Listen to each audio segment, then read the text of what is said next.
Live.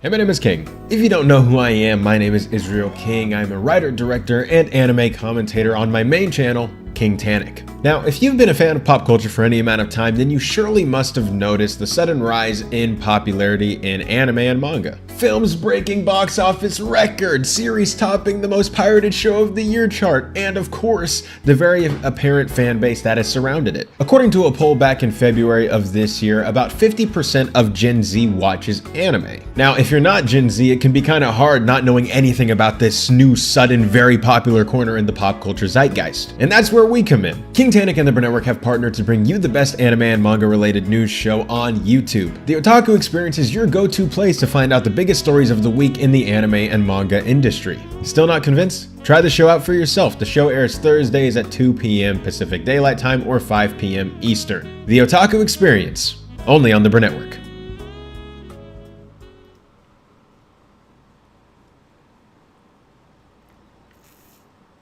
Greetings, imagination connoisseurs. Once again, it is I, your Duke of Dope Discourse, Robert Meyer Burnett. I invite you to watch and listen to the Designing Hollywood podcast, brought to you by Martika Ibarra and the great, legendary Hollywood costume designer, Marilyn Vance. I am afforded the wonderful opportunity of co-hosting the show. If you are interested in the magic of Hollywood, the design of Hollywood, the clothes of Hollywood, watch the Designing Hollywood podcast, available wherever you get your podcasts from, or find the video version on YouTube. That's right, the Designing Hollywood podcast. Why would you ever want to miss it? Especially if you love the movies.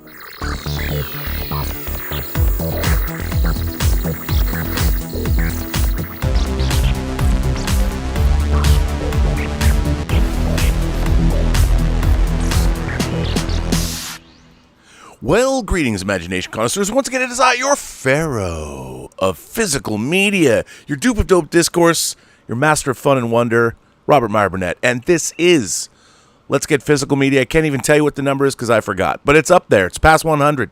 It's a big number. This is, of course, your weekly destination if you want to find out what's going on in the world of physical media, DVDs, Blu-rays, 4K, movies, whatever. But you know, it's not really a show now, is it? Until I bring on your favorite German, my favorite German. Let's face it, the world's favorite German. All the way from Saarbrücken, Deutschland, Mr. Dieter Bastian. Dieter, how are you? Well, Rob, sometimes in life you make mistakes that you just can't rectify. When I wanted to go to see The Flash on Wednesday, I thought, hey, it's time to shave yourself, you know? And I started putting out my trimmer, you know. Wait a minute. Do we want to know this? Do we want to hear this story? Yeah. I started, and then I thought, Rob, wait a minute. Where is the clip-on? I forgot the clip-on, Rob. And then there was no going back, Rob, you know. And so they are even a little shorter than usual. And I say, wow. Greetings, imagination connoisseurs. Dieter here I am, Rocky Like Hurricane, and welcome to the B&B Motel again after 14 days. And we have lots of stuff to talk about. And Rob, let's not waste any more time immediately. Let's talk The Flash. Okay? Well, do you really want to? Yeah. And at first, I had a great time with The Flash. Totally liked the movie. Already pre-ordered the Steelbook.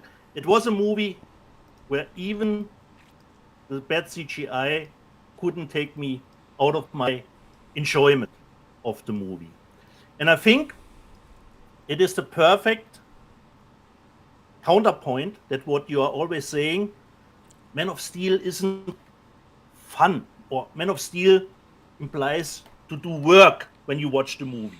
And The Flash, for me, is the exact counterpoint to that, considering. Look, just having a good time, you know. And for me, all the cameos work. Strangely enough, Rob, I wasn't spoiled at all, you know. Considering you saw it at CinemaCon, there were press screenings, fan screenings ahead of time. So luckily I wasn't spoiled considering the cameos.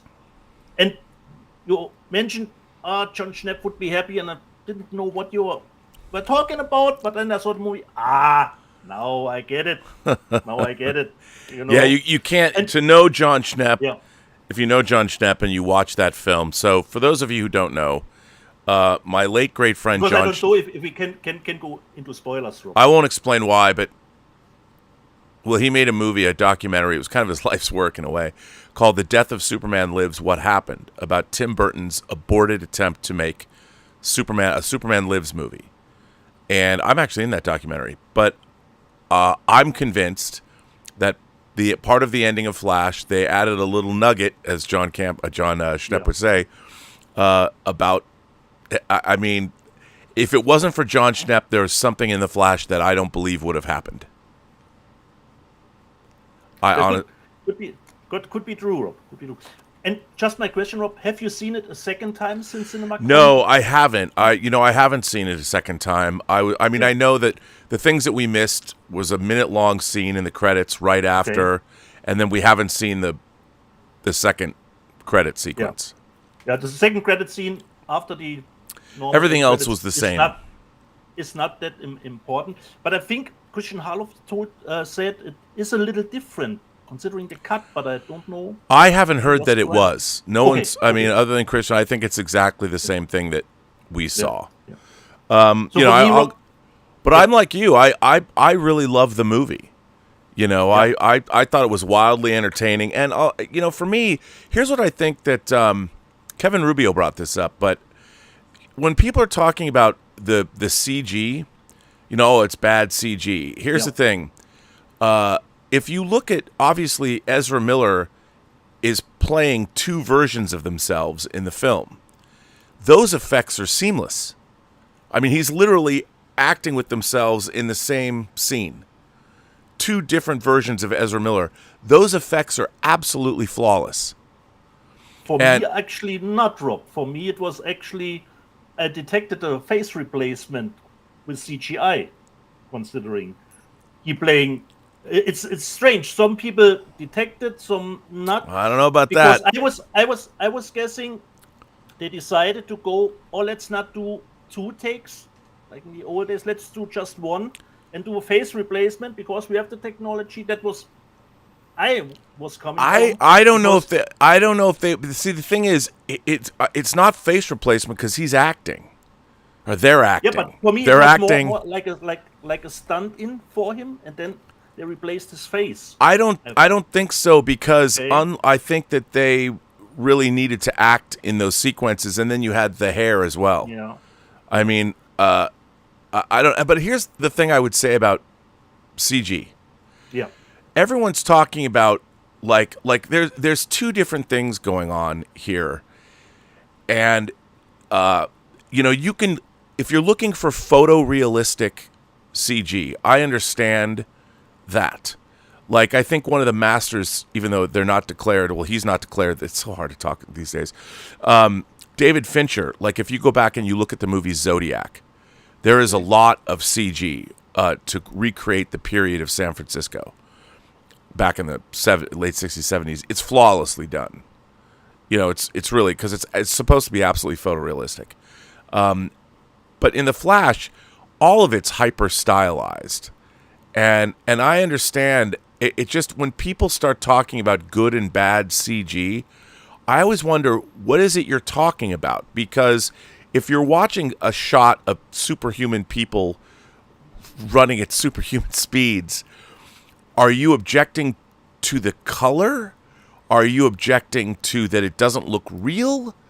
Like, what are you objecting to? And like some people said, well, the babies don't look real in the beginning of the movie. Well, they use real babies, but you're in the Speed Force. It's all like hyper stylized and everything. So when people say that it's bad CG, I would say that you're mostly objecting to the actual design of the shot as opposed to being bad CG, because all CG is CG.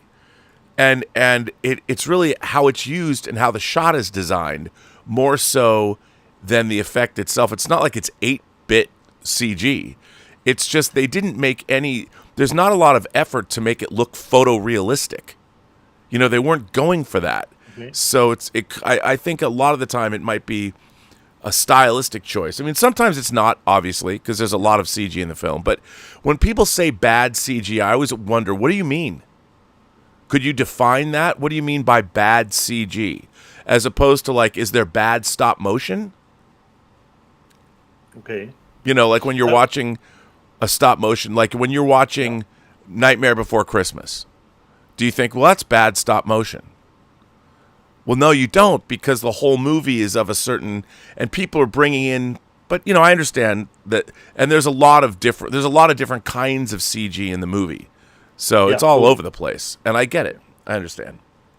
And for me, Rob, considering the babies, that was fine for me, that they didn't look photo real, because you should have fun with the scene, Yes. Because I was thinking, oh my God, all the babies, but I was already safe that nothing will happen here, So I was already, for me, it didn't take me out of the movie. Yeah. And let's face it, considering The Flash, it is really effects-heavy movie. There's probably not 1 minute that goes by that you don't have any visual effects, considering he's always using his Speed Force, so you always have some visual effects, even if it's just in the store with his mother, the flashes are always going on, so it's really effects heavy too. But the effects strangely enough, didn't take me out of the movie. I just had a fun time with it. And Rob, without spoiling it, the last cameo before the end credit scene totally worked for me. At first, I thought it was someone else that showed up from the car, but for me, it totally worked, considering. For me, this was the perfect choice, considering the tone of the movie, to go with this person instead of another person. You just clicked off for a second. Something happened. Your sound clicked in and out. Okay. Hang on. So the question that you've asked, Dieter, is where are we in terms of the Flash box office? And I'll say, it's not good.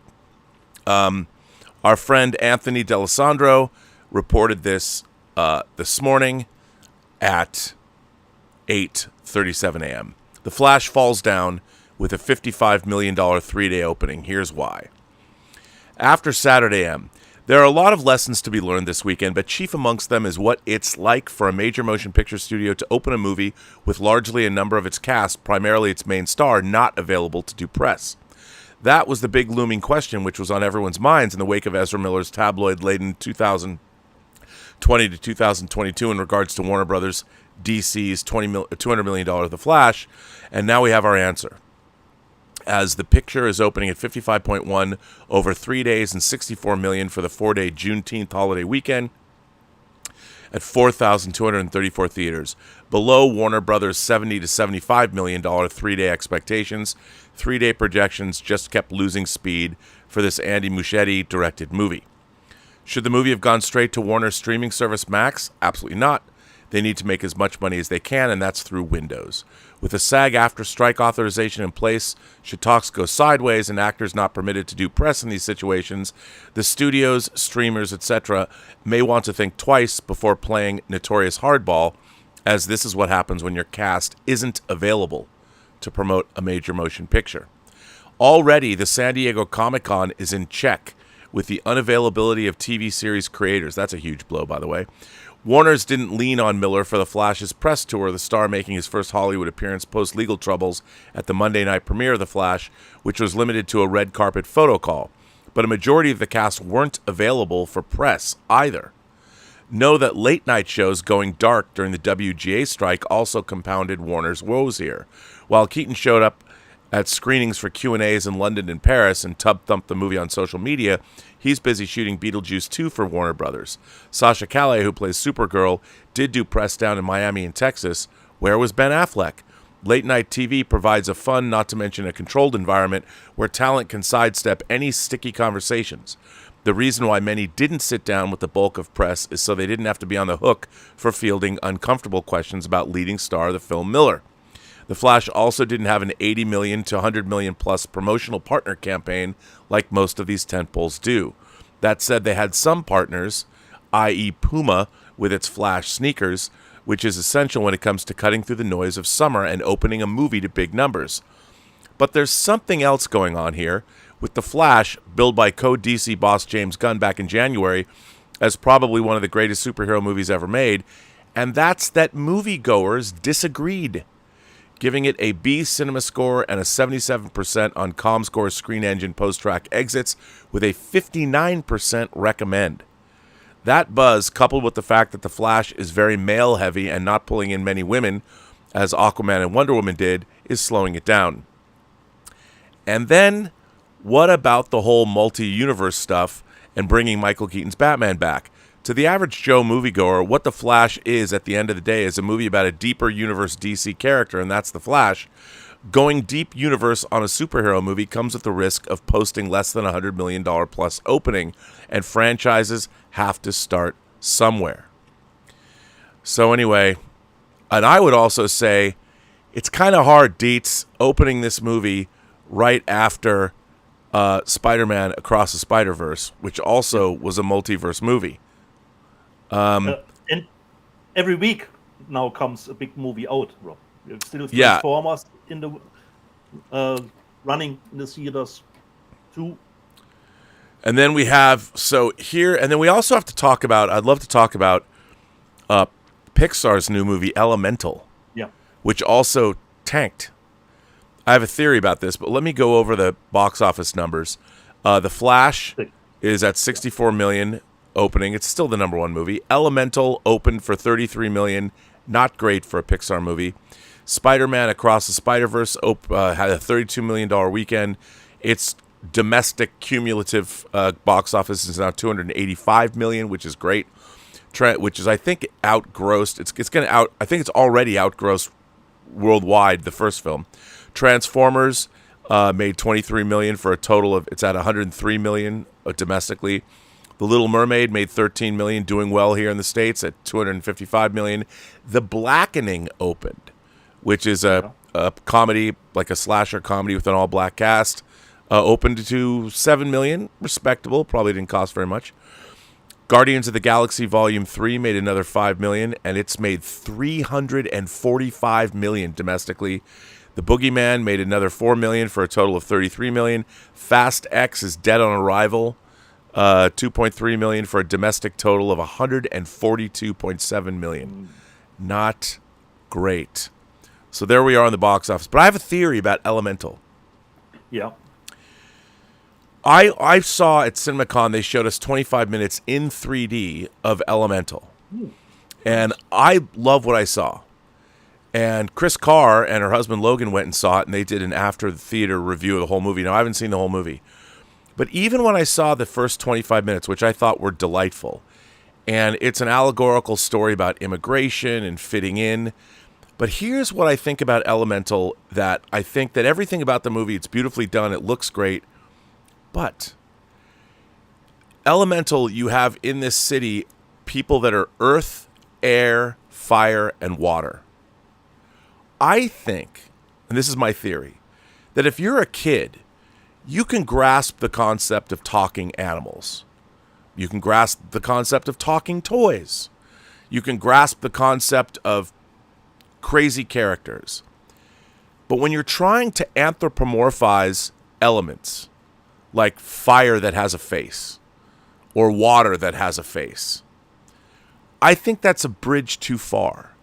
I think if you're a kid, you can kind of grasp that, but it's a little hard. Like, why would the elements want to live in a city, a place that looks like a real city, that has like subway cars and stuff? I mean, go with me on this. It's a little hard. Like, the fire people who are on fire get into a subway car, or air, or water. They live in basically structures that are made for human beings. Now, I understand what they're trying to do. They're trying to have elements stand in for people. But I think the idea of these elements, while it looked beautiful and I thought it was neat, I think that's a little too hard for kids to grasp a hold of, because imagine if you're a kid and I want to play with my water people toy. Well, what you're going to get is a hunk of plastic that's made to look like water.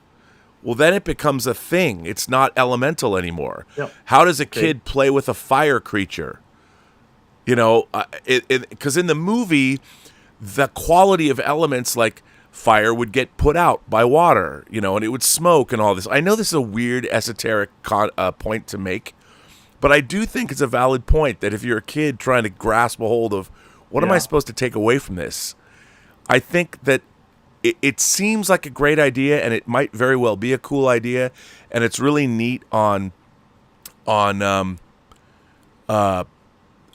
conceptually, but it doesn't work. You can't make element people and then have them go live in a city that looks like a human city. Because why would elements build a city that looks like a human city? Like, why wouldn't everything be made of clouds or flames or, you know? I don't know. That's just a theory. Good. That's my theory I'm floating for you, all you people out there watching this show. And just to go back to the Flash for one moment, I love the joke because people are always complain how awkward Ezra Miller is running, and they put that into a joke. And the only thing, or there are two things, you have to be a little bit of a movie nerd, considering the Eric Stoll stuff, you know. Oh, I know. I love that. Younger worker colleagues with me, and of course they didn't get where the joke lied in there, or even with the cameo, you know, considering with John Schnapp, they didn't know about that history. You know? Oh yeah, it was so way inside baseball. Yeah, exactly, Rob. There are way inside baseball jokes in the movie. Considering the box office, Rob, The Flash is not the only movie I saw. I actually saw Transformers: Rise of the Beasts, Rob. And because I was in the mood for, let me just see, I wanted robot voices that have heavy bass to it. I got that, Rob. I got that totally. Cool fights with the robots. I got that, you know. Great visual effects. Considering The Flash, here we got great visual effects. And the 3D was great. The sound was great. So for me, totally good time. Of course, the story is generic, you know, MacGuffin chase, nothing really specific. Transformers: Rise of the Beast is almost like Fast X. You know what you're getting into, you know. If you at that point in time still don't know or think that will be some big difference to what came before, no, it isn't. But I got exactly what I wanted. And Rob, of course, I saw Into the Spider-Verse, the second one. And for me, Rob, I'm still not sure, like with the first one, where I stand with the movie. Because for me, it was a little bit too much of a good thing, you know. Interesting. There was too much, almost too much going on. You know, you've got the footnotes, and I wanted to read the footnote. Oh no, we're going here, we're going there. So it will probably take a second or a third screening, even to know where I stand with Across the Spider-Verse. And let's face it, it didn't have a great cliffhanger, but still a cliffhanger. So the movie will have to reevaluate after the third one comes out. And I told you, Rob, I would really have to like if they would have done a 3D version. But after seeing the movie, I have to say no to that. Wow. Because there were way too many styles. And considering you have double and triple lines, the first one felt more restrained to do a great 3D version. But the new one is, considering the styles all over the place. So after I've seen it, I thought, no, it's better that we're not that they not did a 3D version of the second one, because the styles were even more outlandish with the new one. But I have to watch it again a second and a third time to really, like with the first one, to grasp where I stand with Across the Spider-Verse. So good movie, but I had more fun with The Flash and even more fun with the Transformers movie. Okay. Wow. And Rob, even even we're still at theaters. There's one actually movie that's a little bit, I wouldn't say in competition, but we got, of course, Netflix. I was just about to ask you, the Trash Panda, that has to be your movie of the week. Yeah. Is it? On board with the same one, I would say. And there's the long one take shot at the beginning. Actually, for me, that wasn't the best action sequence, actually. Because if you are doing a one take shot, doesn't matter if you get help with the computer. But if you are filming it that way, Rob, that the camera is always shaky with the one take, it got really dizzy, I have to say, the one take. So the second action set piece with the high rise for me was way better than actually the one take at the beginning. And there was, of course, a lot of CG eye help with muscle flashes, again, explosions. So totally fine, but you don't go into extraction for the story, like with the first one. And considering, I didn't know, Rob, that the first one was that kind of a huge hit for Netflix, considering how many 99 million households watched that movie. And in Germany, the second one is already number 1 at the movie charts, and the first one is on number 3 at the German top 10 again. So probably a big hit again for it's a huge hit for Netflix, and people love it. Yeah, it delivered the goods. goods. For action junkies, totally great.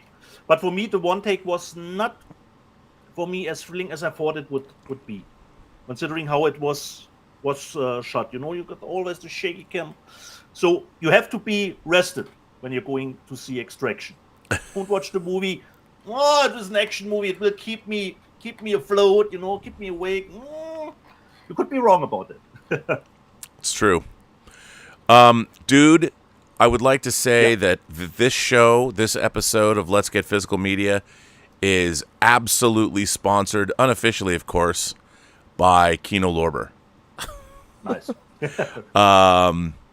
Yeah, it's unofficially sponsored. I got to give a big shout out to Matt at KINO LORBER, but I want to make a point when we start showing stuff why KINO LORBER I think is such an important company in terms of their physical media output. We could start now. I want to start now. Okay, bro. So here's the thing about KINO LORBER. So KINO LORBER has, at first they released a lot of they were a company that released a lot of stuff, but there weren't a lot of A-list titles and there weren't a lot of great catalog titles that I was interested in.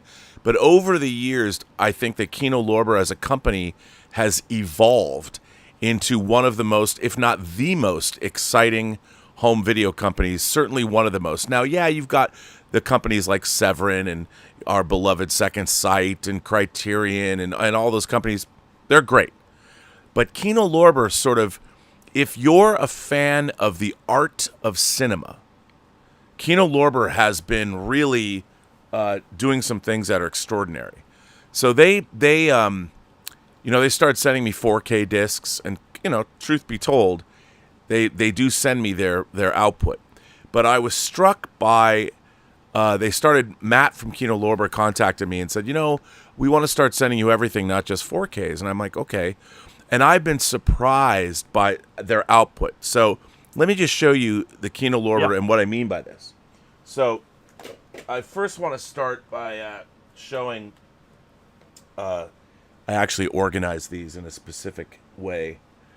So, okay. Oh man! So recently, KINO LORBER started out. They sent me silent movies, like silent movies. For instance, here's an Ernst Lubitsch film, The Oyster Princess, with another movie, Meyer from Berlin, and that's Ernst Lubitsch. You should love these movies, right? So The Oyster Princess, silent film. There's special features on here. There's 2 different movies on here. There's audio commentary on here, and it's a remastered version. I mean, I'm totally impressed by that. And then also, believe it or not, if you know your film history, the dog Rin Tin Tin, Clash of the Wolves. This is also, and it's also got Clash of the Wolves and Where the North Begins. Also, silent films. Silent Two Rin, movies. 2 movies on a disc. Okay. Again, there's special features. There's audio commentary by a film historian on here.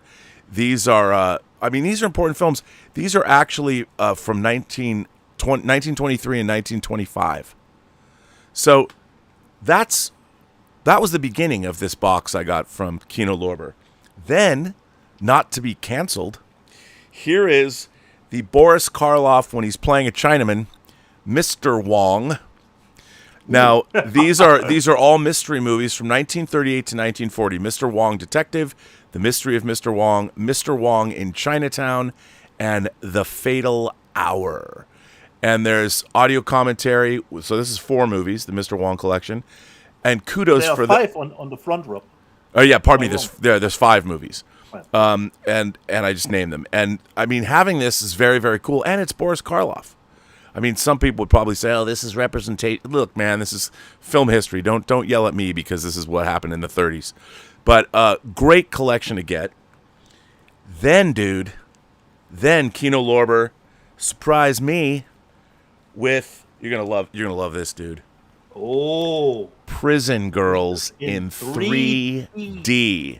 Now, That's this has nice. audio commentary, deleted scenes, and you know what's dope about this 3D movie? First of all, it's exploitation, titties. Yeah. What's really cool is it has both polarized 3Ds, so we can watch it on our 3Ds, or you can choose to watch it with red and blue glasses. Blue.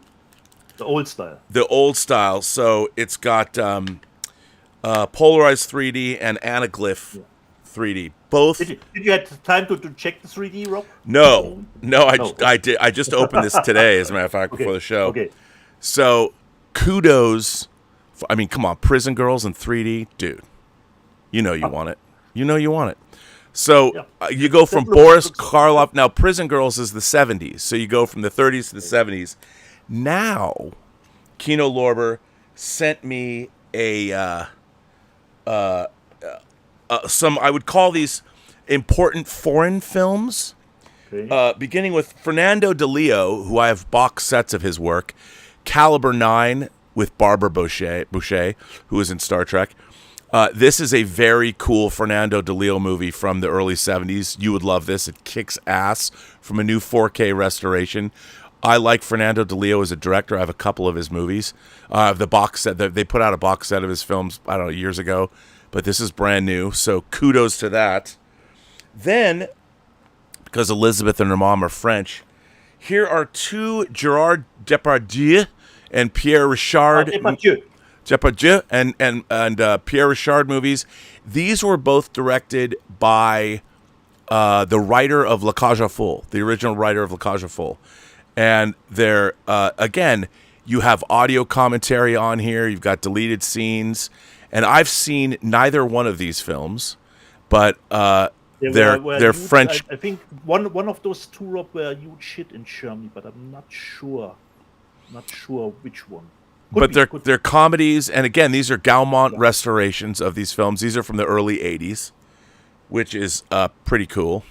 So I've never seen them, but being that Elizabeth and her mom are French speakers, they're going to love to watch those. Then Andrei Konchalovsky's Duet for One. This movie, this is with Mary Poppins herself. I've seen this movie. Konchalovsky directed Runaway Train and Tango and Cash. And what's interesting, this is about a movie. Julie Andrews Mary Poppins gets MS and cannot play her violin anymore, and her husband has an affair and leaves her. Nice. Leave it to a Russian to make this movie. So they put this out, and again from the 80s. Then we had Peter Greenaway, The Draftsman's Contract, one of his great films, a 17th century. If you guys haven't seen any Peter Greenaway movies, this is one of his better films. Set in the 17th century. It's got eroticism. It's got a mystery at its center. Very cool to get this. I love Peter Greenaway. For those of you who don't know, he directed The Cook, the Thief, His Wife, and Her Lover. Definitely something to get. And Guy Madden, Canadian horror filmmaker, weird filmmaker, Guy Madden, one of his most famous movies, Tales from the Gimli Hospital. This is a weird, creepy, it's funny It's got a short film he made. Again, a brand new restoration. I've not seen them on Blu-ray.com in the coming attractions, Rob. No, and I'm telling you, this stuff is great stuff. And KINO LORBER, I mean, and this is just the beginning of what they sent me.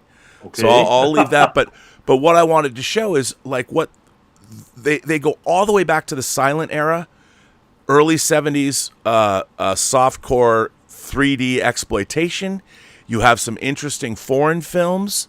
You've got cult movies like The Draftsman's Contract and Tales from the Gimli Hospital, all from one company, all within a couple of months. And that's not even half of what they sent me to show this week. So, okay, not bad, right? Good. Not bad. Then let me just, Rob, show my 2 KINO LORBER disc that you already own, Rob. I got Mystery Man. Oh, have you watched that yet? No, unfortunately not. That didn't get a... That transfer is spectacular. Yeah.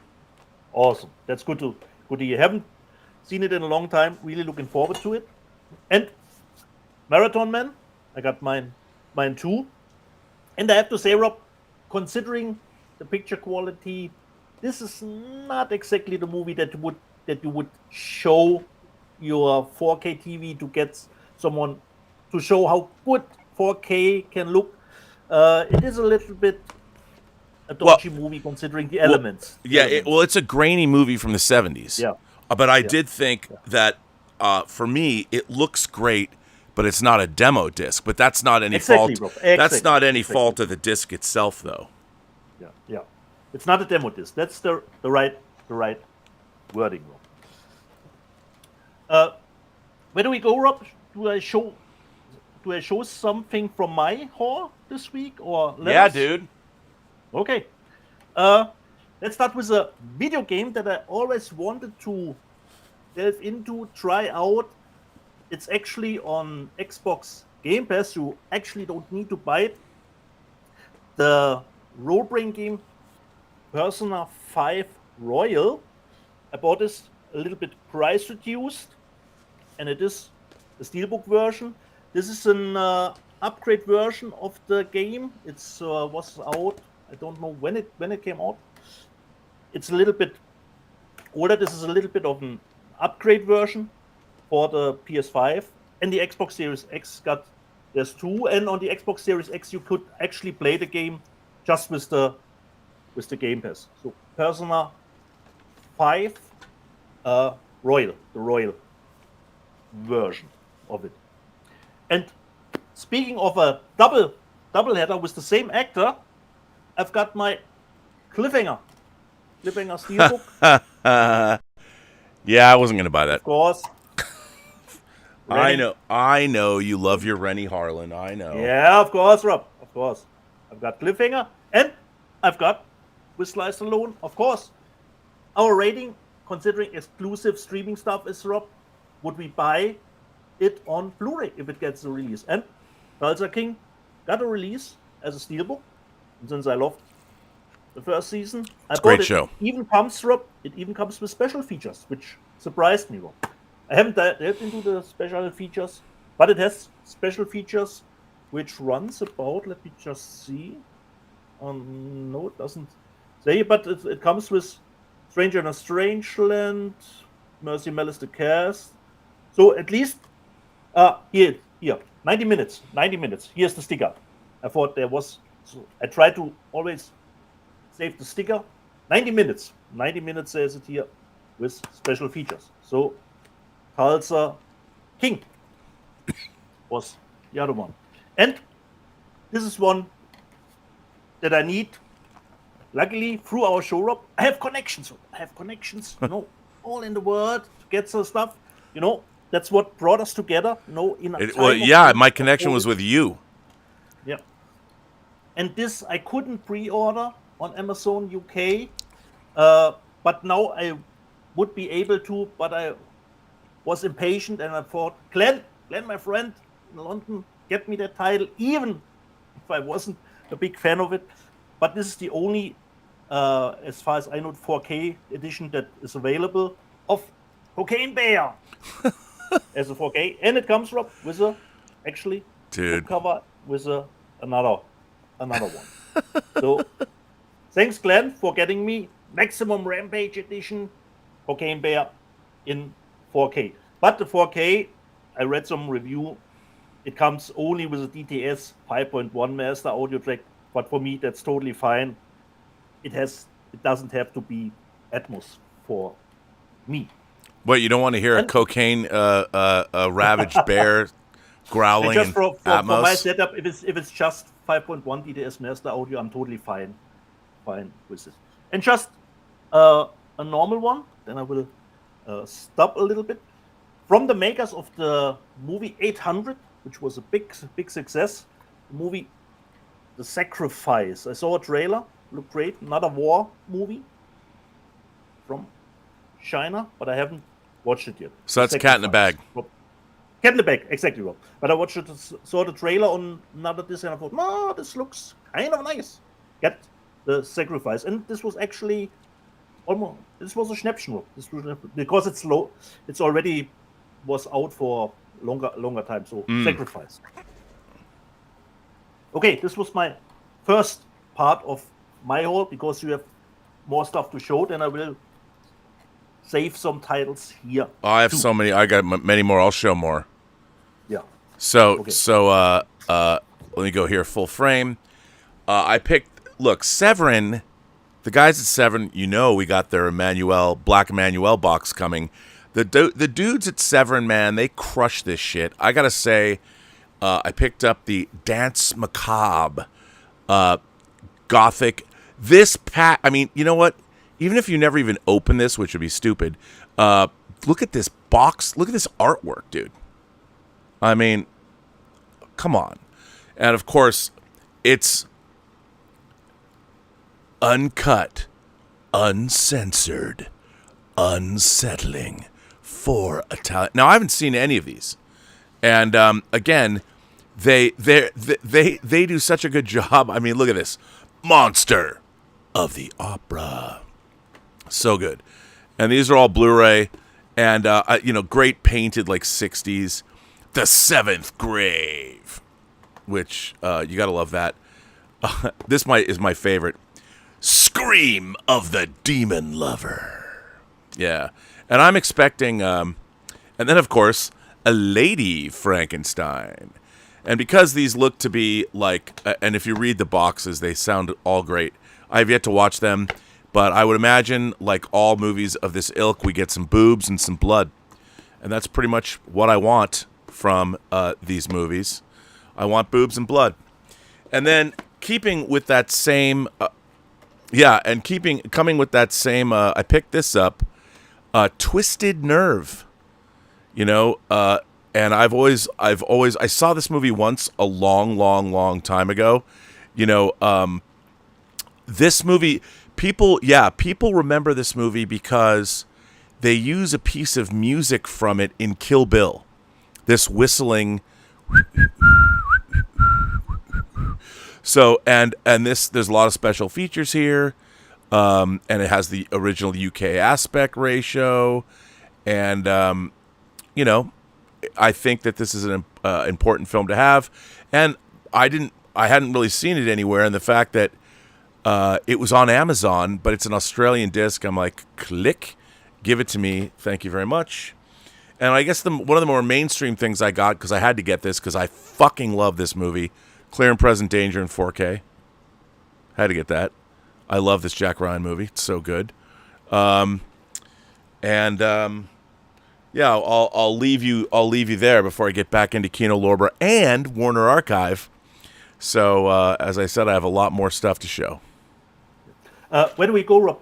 Do we do some super chats? Do you want to? Yeah, let's see if anyone super chats and tips. The tip line is open. The link is in the down below.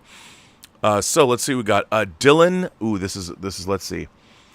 Dylan Puslowski became a new member. Dylan, I hope I didn't just ruin your last name. Ray Smith became a new member. Cathal Luby, what a cool name, became a member. Jens Anderson of the Tari became a member. Ken Colton became a new member. And then Cody Carroll says, it shows that John Schnepp's documentary is no longer available.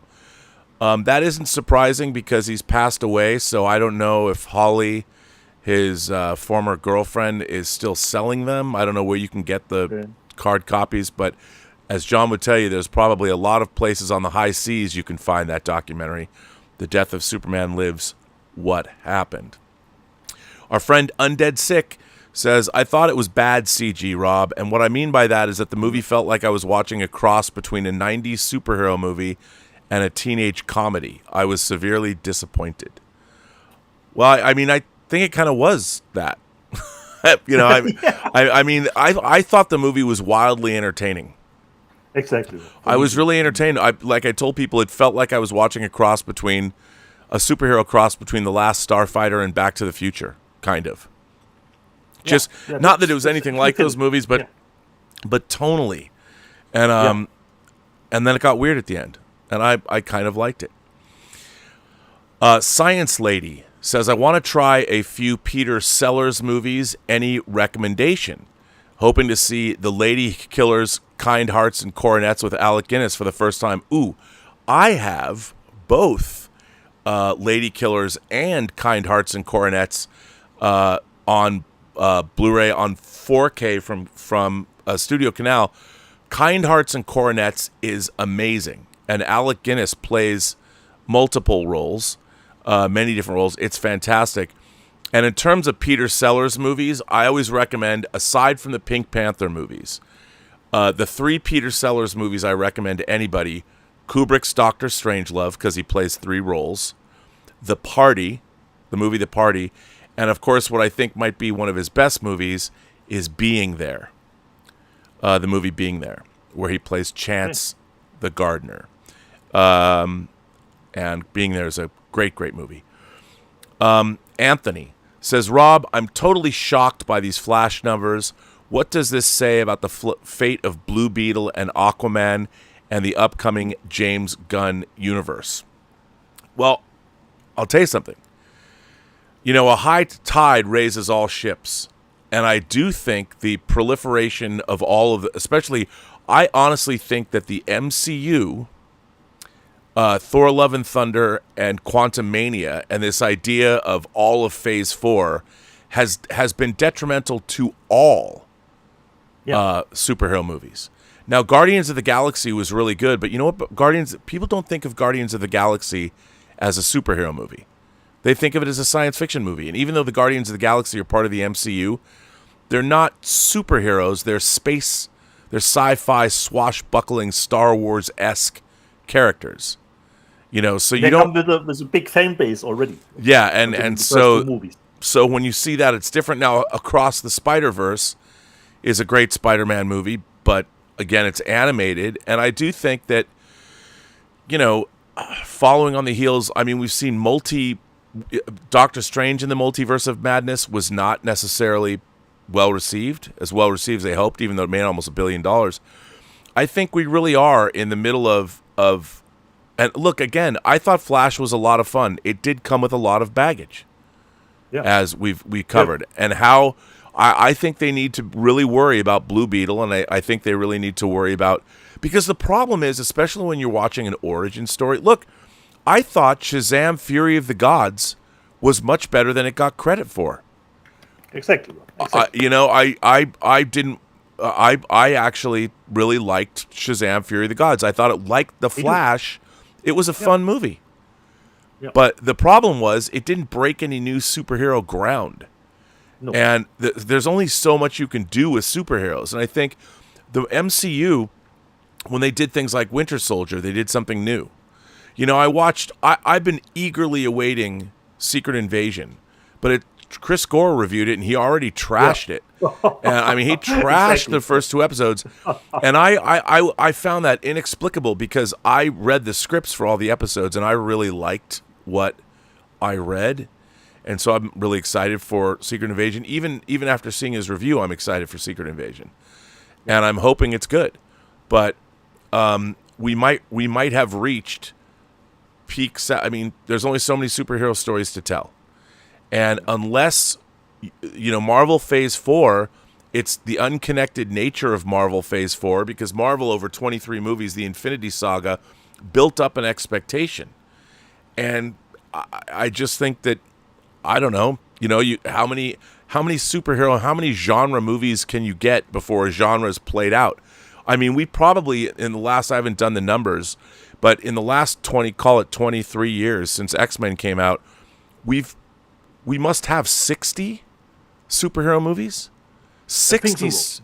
And if you break that down by year, that's a lot of superhero movies to see. And a superhero movie paradigm only bends so far. So considering the Flash, Rob, like you said, we have so many factors in. We have the Ezra Miller stuff. Gunn is taking over. We have every week there's another blockbuster coming out. So even the timing, it doesn't come alone. A new Pixar movie has come out.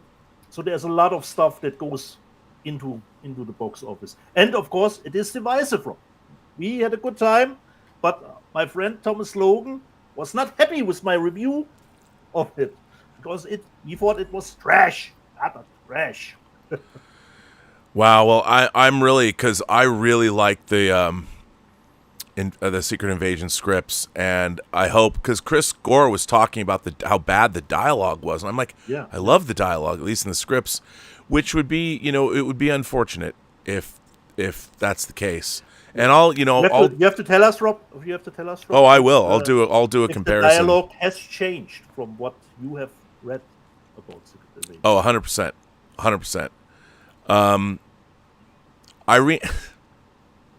Irene Jobson says, in the spirit of trash pandas, can we call this Tossed Salad Sunday?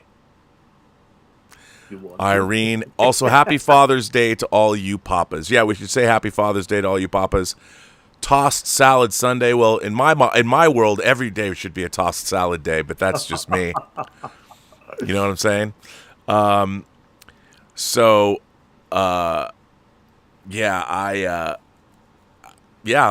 If you want to have tossed salad Sunday, Irene, you and your hubby, I think you should. Michael, and we should too. Michael Preston says, hi guys, isn't the Flash box office found money? The new regime didn't pay for it. Well, the new regime didn't pay for it, but the studio paid for it. I mean, they spent, you're looking at the movie, if the movie costs $200 million, probably costs a lot more than that, but I'll bet you that they have, between marketing, and they did a lot of marketing on Flash, I bet they've got $400 million sunk into that film. I don't know, that might be too much, but I would imagine $400 million. So, it's interesting. I didn't look at, now I want to know. I didn't look at the international box office for the Flash. So I'm going to look at, so international, it's only done $75 million. So the worldwide gross is only $139 million. That is not great.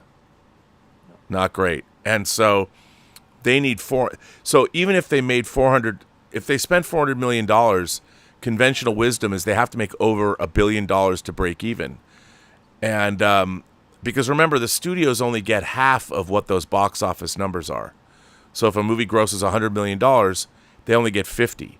And if they spent $400 million in terms of marketing and making the movie, if, like right now, the movie has grossed worldwide, according to Box Office Mojo, $139 million, let's call it 140, let's round it up. I mean, that means the studio will get $70 million back on a $400 million spend. That is anemic, and that is not good. And I think it's unfortunate, because I think that I really enjoyed The Flash. I really had fun watching it. And, Warner Brothers certainly gave it their all. But maybe the movie's just a little too weird. A lot of people, I was wrong about this one. I thought a lot of people were going to go, and I thought a lot of people would have fun with it, but apparently they didn't. And, it's going to be really interesting to see. I think there's a general fan backlash at all IP properties that the studios are making. I think the next one that's going to suffer a terrible fate, even if the movie's pretty good, people are liking it, is Indiana Jones and the Dial of Destiny. Could be. And Chris Gore had a nice take on the Flash, but since it's a little bit spoilery, I don't want to get into it. But I thought, yeah, he's right. I didn't detect it immediately because of the joyous nature of the movie, but he was actually right that it is a tragedy more. Yeah. Movie. Yeah, it really is. It is. So we are caught up on Super Chats. Should we do the letters, Rob? Yes, absolutely. We have 4 letters, all from the same guy, Rob, from Brian Knight. 4 letters from Brian Knight. Okay. First one. What if Lord and Miller solo? Robert and Dieter, with the success of Across the Spider-Verse, Lord and Miller have proven they understand the Spider-Man character and the universe he lives in. So the question is, what if Lord and Miller had been allowed to finish the solo movie instead of being replaced by Ron Howard, writing this while enjoying a blue margarita? Well, Brian, I would love to see that movie because it can't be as boring as Solo was. Oh my God. I think that's actually a very interesting point. You know, one of the reasons that they replaced Lord and Miller is Lord and Miller were taking a long time. They were doing improv. They were going off page, and Lawrence Kasdan was upset about that. It would be very interesting to have seen. I mean, looking at where Solo wound up, they might. I mean, if they had made, say, a 21 or 22 Jump Street, just an out and out comedy, or made it much more comedic, who's to say that Solo movie? I mean, I like Solo, but it's a little generic. And seeing a balls to the wall action comedy with Han Solo might have been pretty cool. I don't know. Who knows, Rob? Who knows, Rob? I don't know. Who knows what Disney has in the vault? Who knows what Solo lurks in the hearts of men? The next one from Brian Knight. Robert, since I don't watch Observation, what the hell, Brian? What the hell, Brian? Unbelievable. Since I don't watch Observations, I am going to ask this question here. Could movie studios pull out a script they have received in the past and make that movie? A producer or director pulls out one of these scripts out of the stack sitting next to their desk and green light the movie. Would this get around the WGA strike? That's a good question. The answer is yes.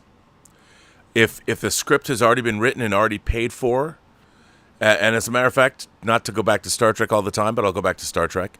There was a writer's strike when they were doing the second season of Star Trek The Next Generation. And they pulled out an old episode that was written for the unmade Star Trek Phase 2 television series. It was an episode called The Child.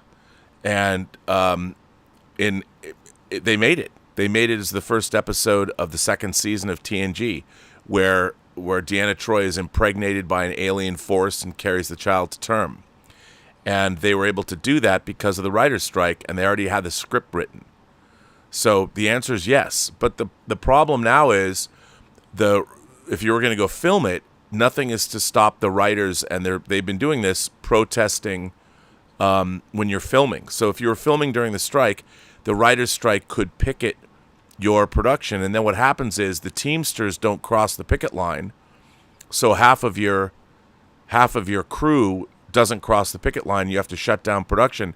The new Blake Lively movie, they were making the new Blake Lively movie, and they were hoping that it was, because it was a negative pickup, that it would be immune from the WGA's efforts, but it was not, and they ended up, half the movie was shot, and they shut the movie down entirely, which is very, very costly.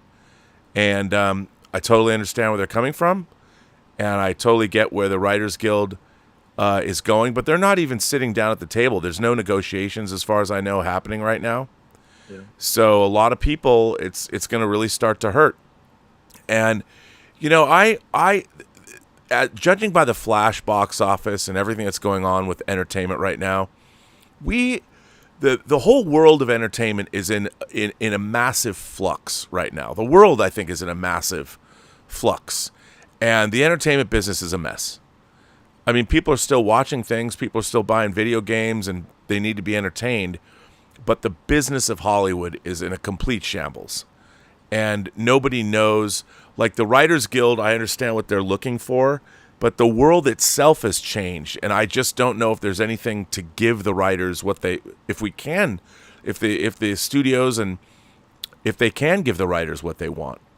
I honestly don't know if they can. And if that's the case, where's your way out? I don't know. With the DGA, SAG, everybody's striking. It's hard when you look at streamers that the studios are talking about losing millions and millions of dollars. And everyone's like, well, the compensation for all these executives that work for these companies. Here's the funny thing that I think people miss. If an executive gets paid $200 million a year for their salary, or they get a bonus, or whatever that is, that has nothing to do with any other part of the company. That's what that executive negotiated. That was based on whatever their stock price is, whatever their options are. That executive made a contract and has a bonus structure built in to their contract. So it's not like, well, we'll take the money away from that executive and give it over here. That's not how it works. Maybe in a more just and verdant world it might, but that's not how it works. So people keep talking about that. We just have to take away this. Look, is it obscene that executives get paid that much money? Yes. But as I've always said on this show, you don't get what you deserve, you get what you negotiate. So, anyway. Okay. So that's 2 of his letters. 2. We have 2 more. The next one. Robert, your story about solar panels remind me of my neighbor's house when they were installing their solar panels. The state of California has dictated all new residential construction must have solar panels. Talking to the installers, I discovered the older solar panels don't have the built-in batteries to run the panels. They need the power from electric company to work. Newer panels are available with built-in batteries. In addition, electric appliances like refrigerators and electric stoves must be directly connected to the electric company power system and can't be used with your solar panels.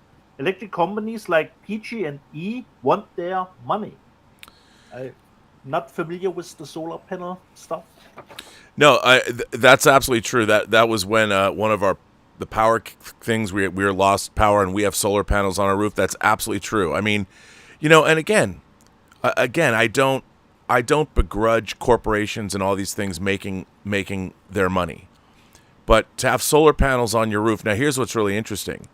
When we moved here, we had to assume there was already solar panels on the roof. We are renting them. And the house was already 10 years into a 20-year solar panel lease. So we didn't have a choice. We had to assume the lease for the solar panels. Do you want to hear something crazy? So I thought, okay, our power is like $180 a month, and then we're selling solar back to the. And I figured, okay, that's good. We just got a bill from Southern California Edison, and maybe this makes me look monumentally stupid. Same with Elizabeth, for like $6,500. Like how much money we owe for the year.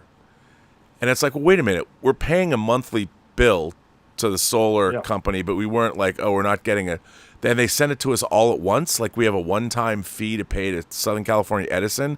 Like what's the point of even having solar panels on your roof they're big enough to power the house?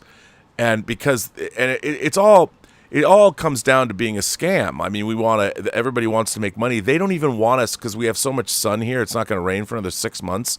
And the sun goes right over the top of our house. We could power the entire house and not be on the grid at all. But yeah, because they have all these crazy rules. And that's the reason, in this, especially in this state, so many problems don't get fixed. It's like, okay, we're gonna build low-income housing for the homeless. But because everybody has to get a taste, all the companies, it costs $800,000 to build 1 unit of low-income housing. Because everybody needs to get greased. Well, if that's the case, if you're building low-income housing, everybody should get paid. You have to eat it up. It's kind of like doing legal cases that are pro bono. Your big law firms do a certain amount of pro bono work. But nothing gets solved, and it's very frustrating. Same with power. Yeah. Alas. Okay. Last one. Dieter is night shift. Robert and Dieter. If Dieter is night shift on Sunday, June 11, which was, of course, the last Sunday, does he prefer Henry Winkler or Michael Keaton? Robert, if you have a long way to go, does this mean you have a short to get there? Considering night shift, then, Brian, I would say one of my favorites what would be Last Shift, because I watched Last Shift, which is the first one before the director made the remake Malum, and Malum is, of course, a more bigger budgeted remake of his own movie. But even Last Shift, I thought, was pretty nicely done. It's more supernatural, more depending a little bit less gory than Malum was, but totally a fine movie by itself. Last Shift, where a female police officer, has to do a night shift in a station that will be taken down, and every other police officer is already in the new precinct. So Last Shift, I watched Last Shift. Other stuff that I watched, Rob, I don't know if you have ordered it. I watched Holy Spider. Yeah, I did order that. Great. It's not coming out here till next month. Okay. Great movie, Rob. Totally verisimilitude, especially with the sound design. I always felt I'm in the locations of the place. So really dug this movie about a serial killer in Iran. Totally great movie, Rob. You will love it. It has verisimilitude, I would say. Considering what have I watched too? Let me just see. I forgot this 2 weeks ago. Of course, I finished Ted Lasso. What did you think of the third season? A lot of people didn't dig awesome. it. Oh, Really? Me too. Totally dug it, Rob.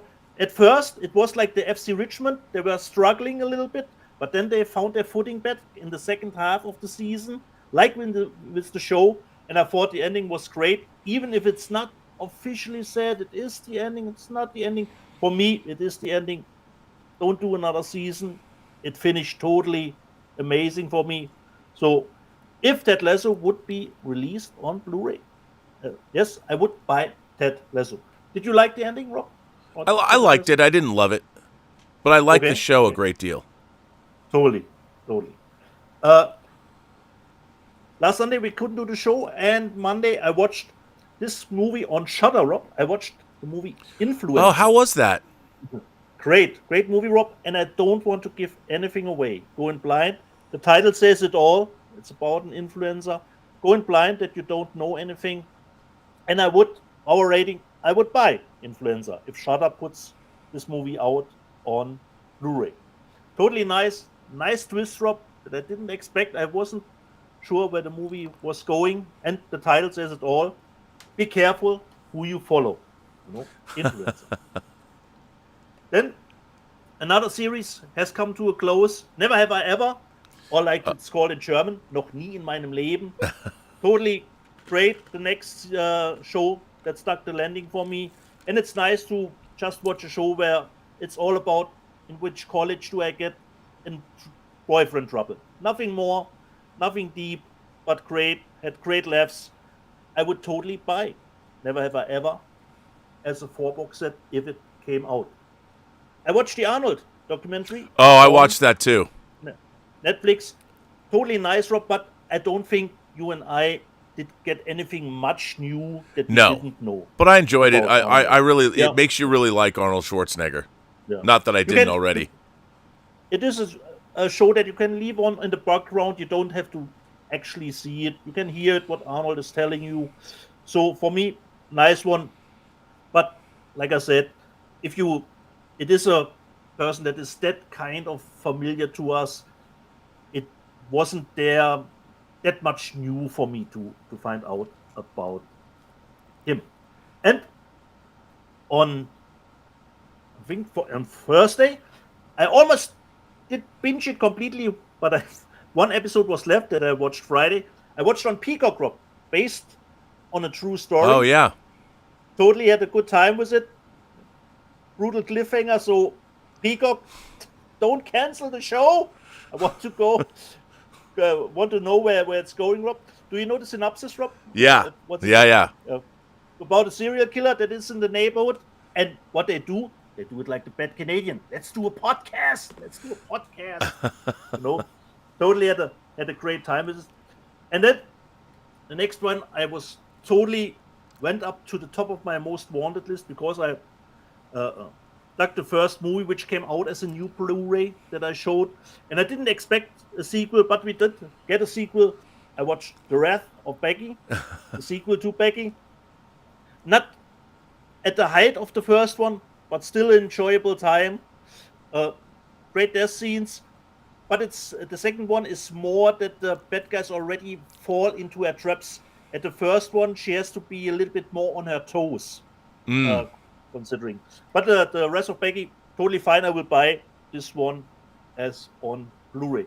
Here's a cover with her signature head, and I hope they will do another one. And then of course Extraction that I showed, and I finished. Finally, this was actually work. The Walking Dead, the complete 11th season, which comes with 24 episodes, Rob. I'm not used to that anymore at all. 24 episodes. God damn. But for me, okay ending, because how will you end The Walking Dead now? That it's probably was a little bit over long. So they're at a new community.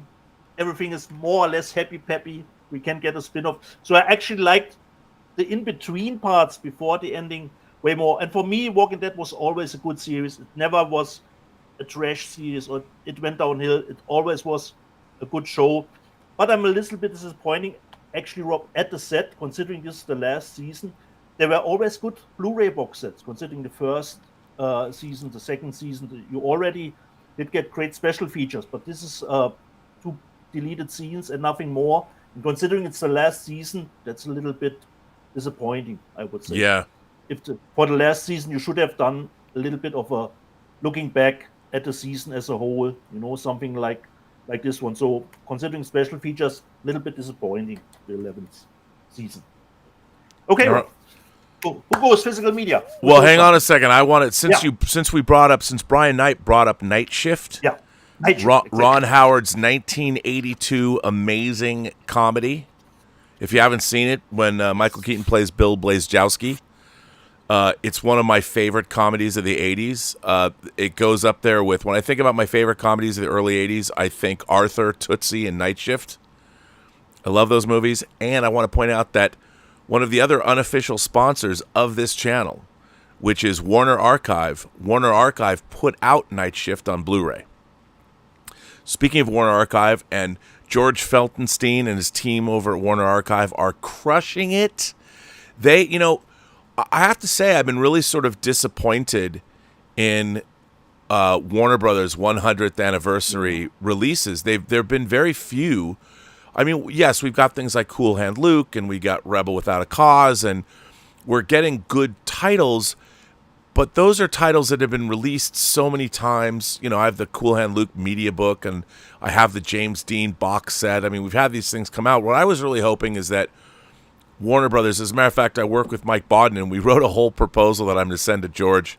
There's not that anything he could do with it, but I really would have liked to have seen more Warner Brothers catalog titles come out.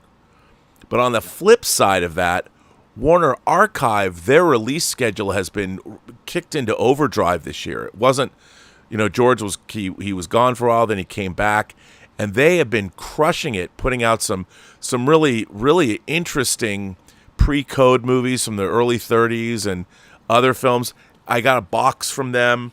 One of the most famous Greta Garbo movies, Queen Christina, they put out. And this is from, I think, 33.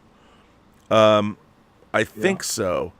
This is a great movie. I first saw this movie in film school back at USC, 35 years ago or 36 years ago or whatever. I love this movie. And, this is the best version that you're ever going to get from it.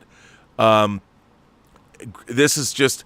And it's really interesting because Warner Archive has put out this really eclectic mix of famous movies and also movies that are just wildly entertaining.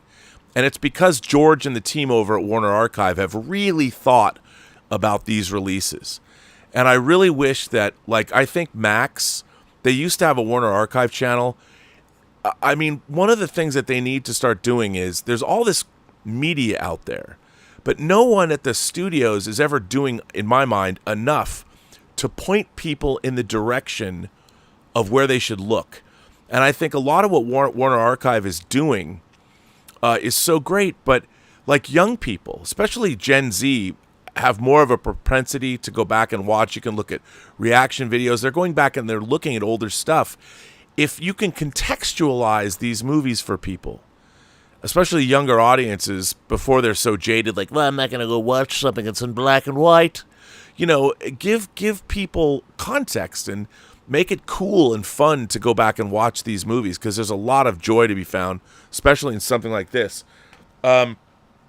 Another great adventure film. I mean, they remade these, but Deborah Kerr and Stuart Granger, King Solomon's Mines, you know, an Indiana Jones movie before, you know, from the actual 30s. Is it the actual 30s, I think?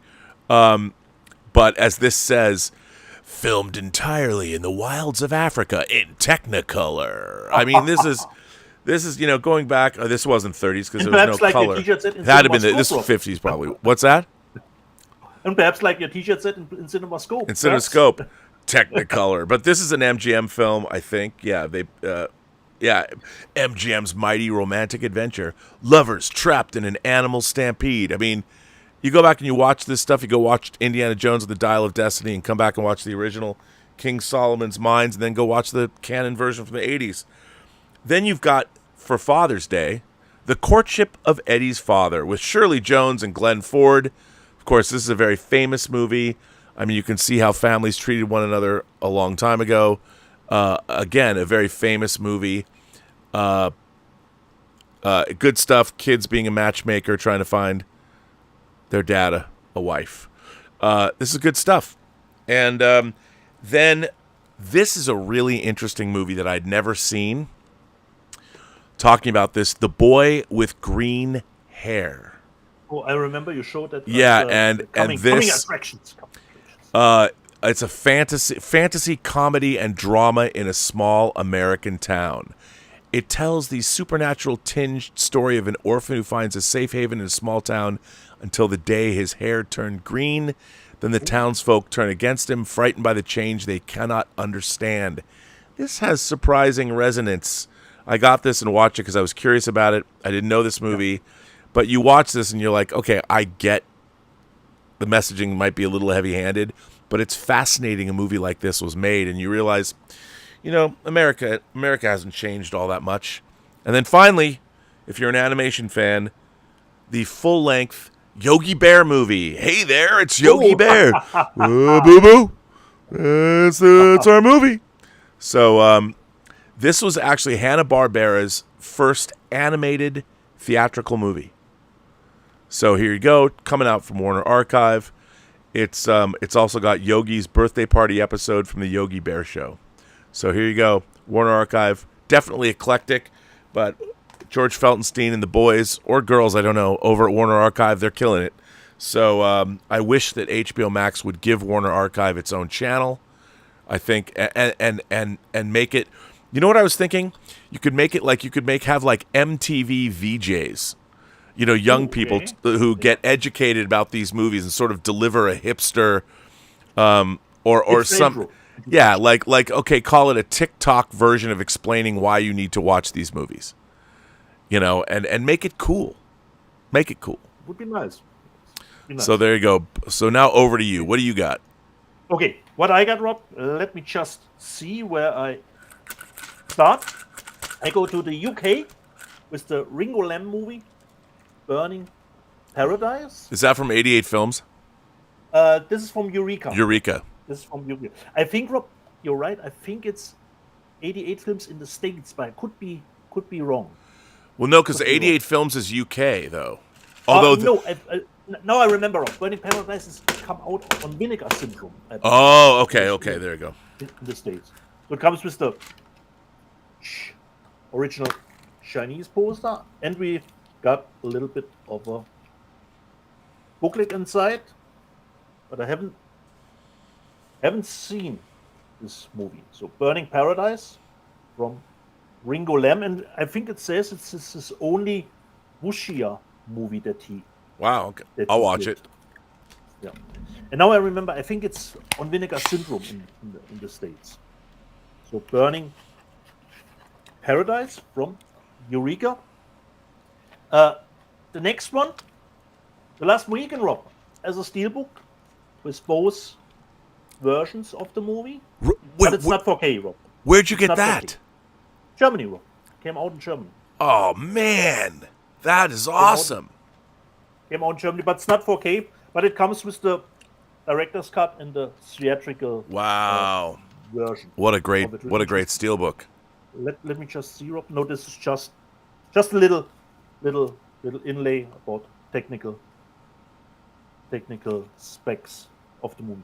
But Rob, you know the movie better than me. Director's cut or theatrical version? I really like the director's cut of that, but I think they're both worthy. Nice.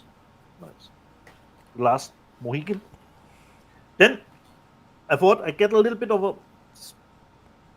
other edition than it's out there, because most of us like the movie. I got Dungeons and Dragons.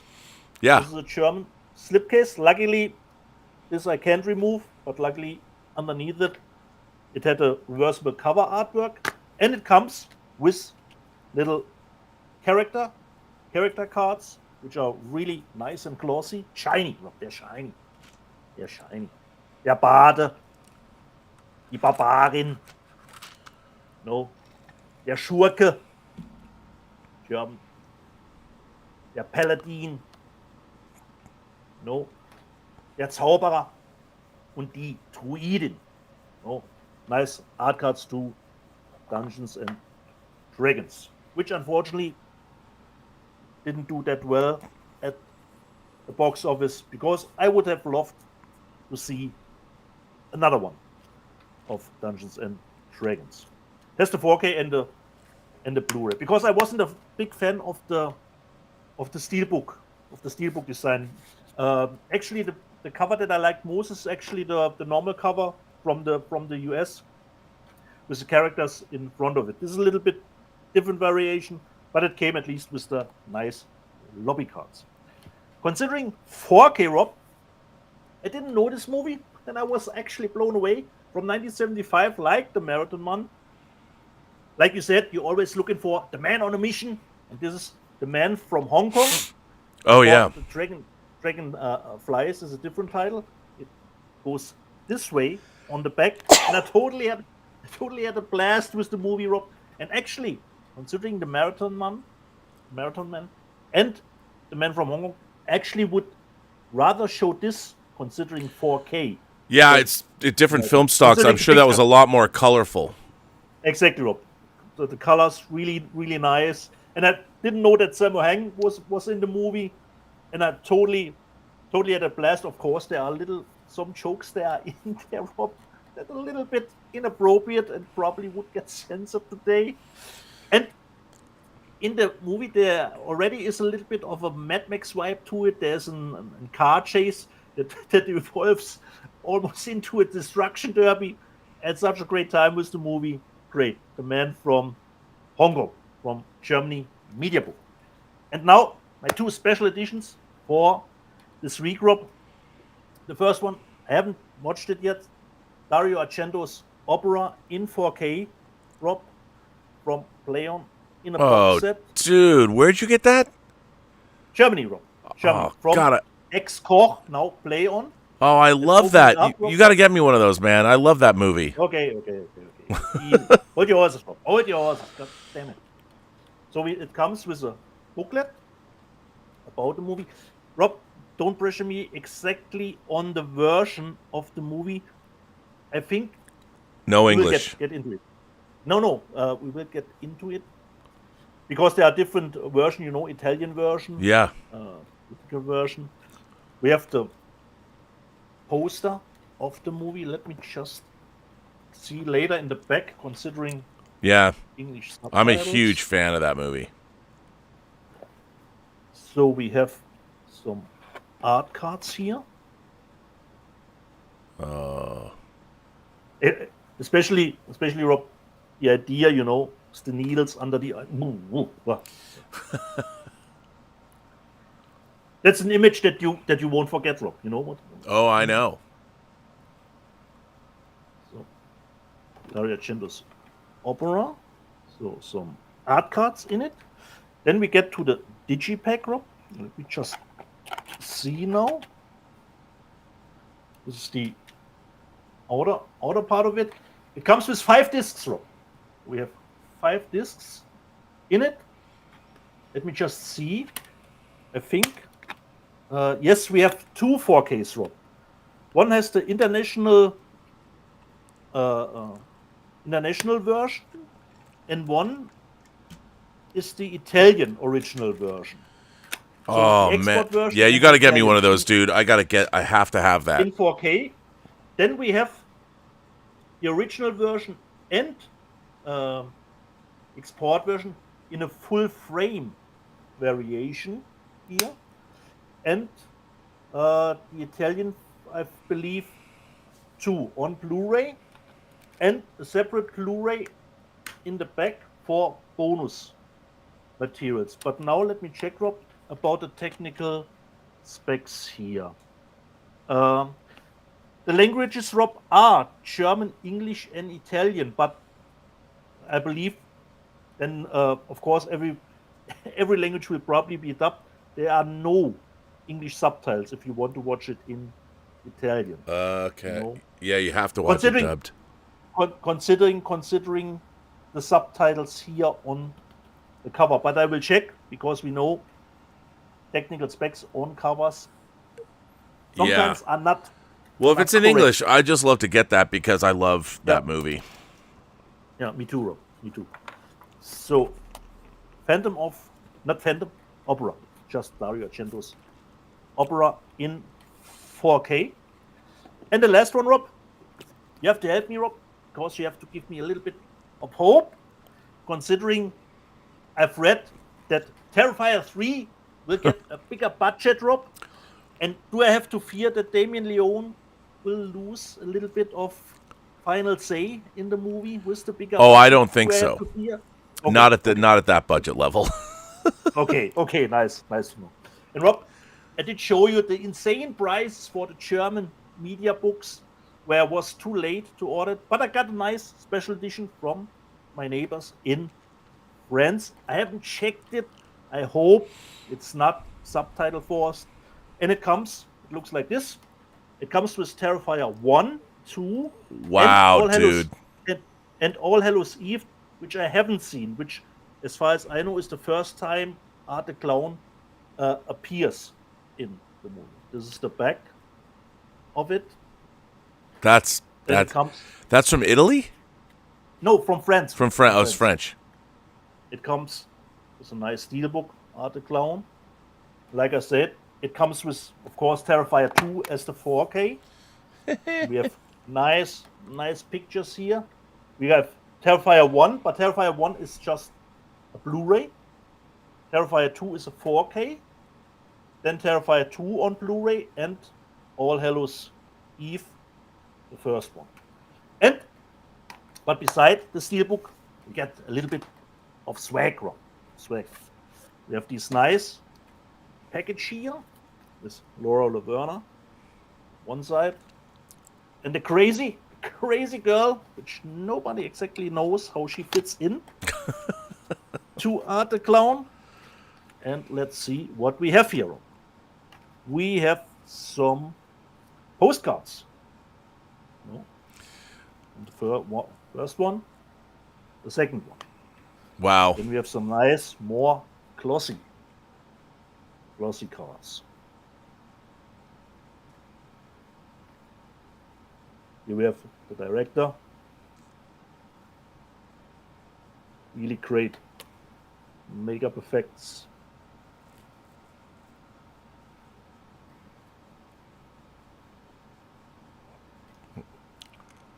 That's a pretty nice package. Go France. Yeah. Exactly. And since I didn't get one of the German media books, here we have poster artwork. Actually one of my favorites of the movie. Yeah, it's nice. Terrifier 2. And we have second one. This is probably the first one. Yeah, I think so. First one. Right. As a poster. That's not all. Let's just see what is more. We have a little bit of a magnet or something like that. Mm-hmm. There's more stuff in it, Rob. More stuff in it. We have a pin with art here. Just see. Pin with art, the clown. This is actually some code, perhaps for a digital version. We have a sticker. And we have, okay, this was just a back. And we have, of course, a booklet. Nice. For the movie. With hopefully some stuff, how the Terrifier got made, or it came along. So a little bit of swag, and then it's finally empty. Finally empty. So Terrifier. Beautiful. Friends with 1, 2, and All Hallows Eve, which I'm really looking forward to because I haven't seen All Hallows Eve, which as far as I know is more of an anthology movie. Well, there you go. I give it a little bit back to you and put everything back together. Okay, you put everything back together. So I have, first of all, just quickly rifle through what I got from the Criterion sale. So Criterion had a sale, and whenever they have sales, I've gotten to the point where, unfortunately, I just don't buy, unless it's something I really want, I don't buy Criterion titles when they are first released. Because why would you? When they're on sale. So, and basically, I've got pretty much all the Criterion stuff, unless it's, we'll get to what they're releasing later, but I love this movie. Branded to Kill. I think I've bought this on Laserdisc, on DVD, and on Blu-ray, and now I've got it on 4K. The funny thing is I've watched this movie probably twice in my life, and yet I've owned 4 different versions of it. What that says about me, I don't know. I it's just a sickness. It's a disease. I feel like this is my retirement plan. Rather than saving money, I'm buying movies that I'll just watch in my old age. Not that I'm already old, but you know what I mean. So Triangle of Sadness, I picked up in 4K because I wanted it. The American Seventh Seal, not that I didn't already have the European Seventh Seal in 4K, but you know, and again, Laserdisc, DVD. I don't know if it's the same transfer. To be honest, I haven't looked at this, but you know, I have the Bergman box set, so I probably bought this movie like 8 times in my life, and I probably watch it 6. I don't know what that says about me. Now these are exciting. And then the Thelma and Louise. There's some new special features here. They did port over Charlie de Lauzirika's old special features. This film, it looks incredible. The transfer on this is incredible. It looks great. If you like Thelma and Louise, I cannot believe this movie's 32 years old, but it is. It's great to have. Looks terrific. Big fan. And then Time Bandits. And Time Bandits has a really cool. You can't really see it, but it's got a really cool lenticular cover as if it's 3D. So I got that again. Laserdisc, DVD, Blu-ray. But now I never have to buy this movie again. And so, it's questionable as to whether or not I needed to buy it at all. Now, to continue on with the KINO LORBER party that we're having. So, in addition to everything that that we've already, seen, that I've already shown you, in the interim. So so they sent me a bunch of catalog titles that are interesting. In the same year that Charlton Heston made Planet of the Apes, he made this Western, Will Penny, that I've never seen. He looks like Jonah Hex. He looks like Jonah Hex, if you know who that is on the cover of this. And I'm like, well, I got to buy this. Well, I didn't have to buy it because they sent it to me. And then what I love is Kino Lorber is keeping the key art, the White Buffalo with Charles Bronson, which is kind of a horror movie. I remember liking this as a kid. I haven't seen this in years. So I have that. And again, there's special features on here. These are new high-def masters, so they usually look great. Now, I was really excited to get this. Richard Harris and Omar Sharif. When I was a kid, this is a terrorism movie about this terrorist named Juggernaut. And before I knew who the mutant was. But Richard Harris, this is like a Bond film, but it's not really a Bond film. It's Richard Harris and Omar Sharif battling terrorists on the high seas. Juggernaut. I just thought the name Juggernaut was cool. The first time I ever heard the word Juggernaut, which is the name of the titular terrorist in this movie. Juggernaut. Happy to have it. Again, special features, new transfer. Thank you, Kino Lorber. And then this movie, Andrew Davis made this movie before he made The Fugitive, a movie called The Package, which I seem to remember I saw after The Fugitive. This is a great action film from Andrew Davis, director of The Fugitive. Really like this movie. Thank you, Kino Lorber. I mean, I'll tell you, I got this 3 giant boxes from them. God bless them. Gorky Park. You gotta love Gorky Park. I mean, based on the book, Lee Marvin and William Hurt. It's a little languid, but hey, it's Gorky Park, and neither one of those gentlemen are still with us, so why not watch it? Then, thank you to Kino Lorber. Also, a potpourri of foreign films, of which I haven't seen. A movie I've wanted to see, Millennium Mambo, which seems to me like it's a Wong Kar-wai-esque kind of a movie, and Wong Kar-wai is one of my favorite directors. So again, I will watch this. This is interesting. This is an Angolan-Portuguese co-production, Tommy Guns. I don't know much about this movie. Wartime film, have no idea. Let me read the back. Angolan-Portuguese director Carlos, I can't even pronounce his last name. Audacious and enigmatic Tommy Guns invokes the ghosts of Angola's colonial past while embracing the symbolic power of genre filmmaking. The story begins in 1974, just 1 year before the country's independence from decades of Portuguese rule. Wealthy colonists are fleeing the country as Angolan revolutionaries gradually claim their land back. A tribal girl discovers love and danger when her path crosses that of a Portuguese soldier. Another group of soldiers, completely cut off from the outside world, blindly follow the brutal orders of their commander in the name of serving their country, but nothing stays fixed in this genre-shifting cinematic puzzle, which playfully swerves from art house drama to war film to zombie flick to escape thriller. Come on, man. I mean, this is cinematic catnip, according to this. I've never even heard of this movie. Again, thank you, Kino Lorber.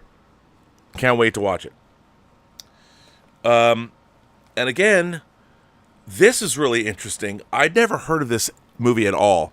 It's called The Severin, but it was directed by Mark Pellington, who directed the Mothman Prophecies. And I think Arlington Road, right? I think. Yeah, you're right. And this is a dance movie. Thank you, Kino. No.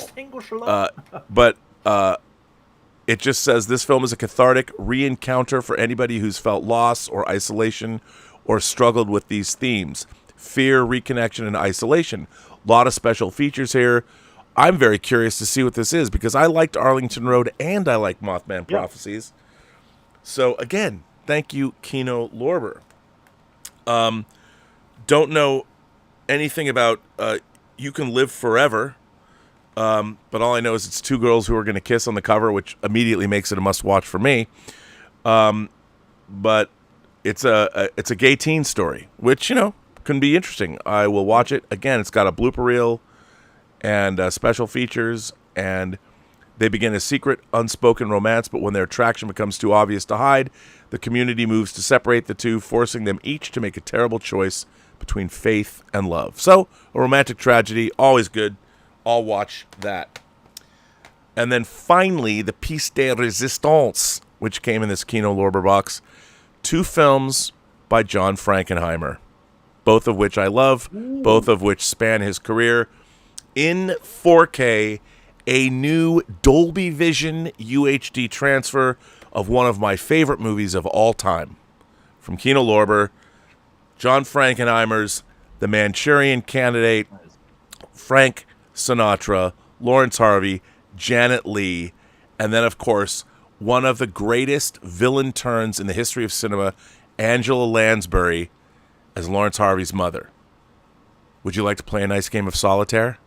If you haven't seen this movie, and don't tell me about the Denzel Washington remake, which isn't bad, by the way. This is one of the great, I would say this is even a political satire. It's one of the great political thrillers and political satires ever made. I love this film. This film's incredible. It was, when I was a kid, I couldn't see it because it was banned because of the Kennedy assassination. Frank Sinatra had it pulled from, not banned, but had it pulled from release. If you've not seen this disc looks fan-fucking-tastic. And this was made, so John Frankenheimer actually, in the 60s, made some powerhouse movies. He's one of my favorite directors. He made Birdman of Alcatraz. He made The Manchurian Candidate. He made 7 Days in May, which is a vaguely sci-fi, but it's a political thriller with kind of an alternate universe, alternate America bent to it. He made The Train. I mean, the guy, and he made what is one of my favorite science fiction movies of all time, Seconds. That was shot by James Wong Howe, who also shot, I think he shot James Wong Howe, who also shot like Sweet Smell of Success, one of the great black and white cinematographers of the day. Watch this movie. Great special effects. If you haven't seen it, it's fantastic. And then, later in John Frankenheimer's career, Ronin, with Robert De Niro and Jean Reno and Sean Bean. Sean Bean gets ambushed by a coffee cup in this movie. Jonathan Pryce is in this movie. Stellan Skarsgård, Natasha McElhone, who's one of the most beautiful women in the world. You gotta love this movie. I wonder what year it is. Oh, it's 19. So it is 90s. It's 98. Another, probably after To Live and Die in L.A., Frankenheimer gives you the greatest car chase. The last truly great car chase in movies is in Ronin. I love this movie. It's packed with special features. Again, a Dolby Vision Master. The last time I bought this, Arrow put it out on Blu-ray. Again, I'll never have to buy this movie again. This movie fucking kicks ass. And thank you, Kino Lorber, for putting it on 4K. And I think the official release is next week, Rob. I think it's not out yet. No, it's not out yet. Not out yet, but oh boy, I'm very excited. So thanks, Kino Lorber. Thank you, Matt at Kino Lorber. It was like Santa Claus came and he must have looked like Matt from Kino Lorber because man, that was amazing. So thank you, fellows over there. This could be actually, Rob, the show with the most show titles. It could very well be. And I'll tell you something. You know, Kino Lorber, again, what they're putting out in 4K, they're crushing it. I mean, for me, getting movies like Ronin and The Manchurian Candidate, I'm surprised I didn't get Manchurian Candidate from Criterion because they put it out. But if Kino Lorber's going to do it, if Kino Lorber's licensing these movies and they're able to put them out, hey, man, more power to them. And Kino Lorber's doing a fine job. Dolby Vision and HDR masters, they're looking good. So go Kino. Nice. So where do we go, Rob? We got news. There's a lot of news. Okay, news. But there's some let me just rifle through some super chats. Yeah. Alexander Wilson, our friend Alexander Wilson says, I'm saying it right now. Elemental will leg out good and will gross more worldwide than The Flash. Maybe. Because it could do, depending on how it does in Europe and Asia. You know what? I'm not going to bet against that, Alexander. Word of mouth is always can be a strong help. I think that's probably good. Science lady, green-eyed lady. I don't know if she has green eyes. I just wanted to sing that because I heard green-eyed lady yesterday at a party. And you can sing that with Science Lady too. Science Lady asks, have you bought any new music CDs or LPs? Not at the moment. Not in the moment, unfortunately. The last CDs I bought the Everything But the Girl album that came with the Blu-ray with the different mixes. Yeah, you showed it. The three. I like the album. I don't love it as much as I wanted to, okay. But there's still a lot of good stuff on it. And I bought the new Depeche Mode album, Memento Mori, that I really like. Those are the last two CDs I bought. And Yeah, that's the last stuff I bought. Last stuff I purchased. Considering music. Yeah, music. Thomas Logan says Double Impact, Multiplicity, Adaptation, Leaves of Grass, and Legend, all with budgets 1/10 of the Flash's, but Hack Muschietti can't do 2 Ezra Millers without having one be CGI. One of the many reasons that Flash is trash. I told you, he's furious. He's furious. I don't know why people aren't entertained by that movie. I thought it was so much fun from the opening. I didn't know Anthony that Jeremy Irons was in it. I didn't know because he was not credited on the IMDb. And when I saw it, and Alfred's in it for quite some time in the beginning. Yeah, and the beginning was almost like a Justice League movie. The first 15 minutes. Yeah, I enjoyed it. But I understand, Thomas. I understand. Paul Nolan says, I saw Mad Heidi last night and had a good time. Oh, yeah. 92% on Rotten Tomatoes. Mad Heidi, great. Yeah, I can't wait to see it. I ordered it. Science Lady says they are remaking Time Bandits, I think, for TV. Oh, do they have to do that? Okay. Do they have to remake Time Bandits? Michael Preston says, I just got Super Mario in 4K and pre-ordered To Live and Die in L.A. Trusting you, I've never seen it. Dude, To Live and Die in L.A. won't let you down, despite the fact what 200-watt studio says. It rules. It's got an incredible soundtrack. Come forward on this show, Rob, yet. Yeah, where is he? Is he not here today? He's probably off. He's doing something for Father's Day. You know. Yeah. But Thomas, come on, is Flash really trash? I mean, I'm an astute viewer. I had so much fun with that movie. Yeah. But Tom was furious with that movie. It's too bad. Secular Monk says, Super Mario's got to look pretty great in 4K.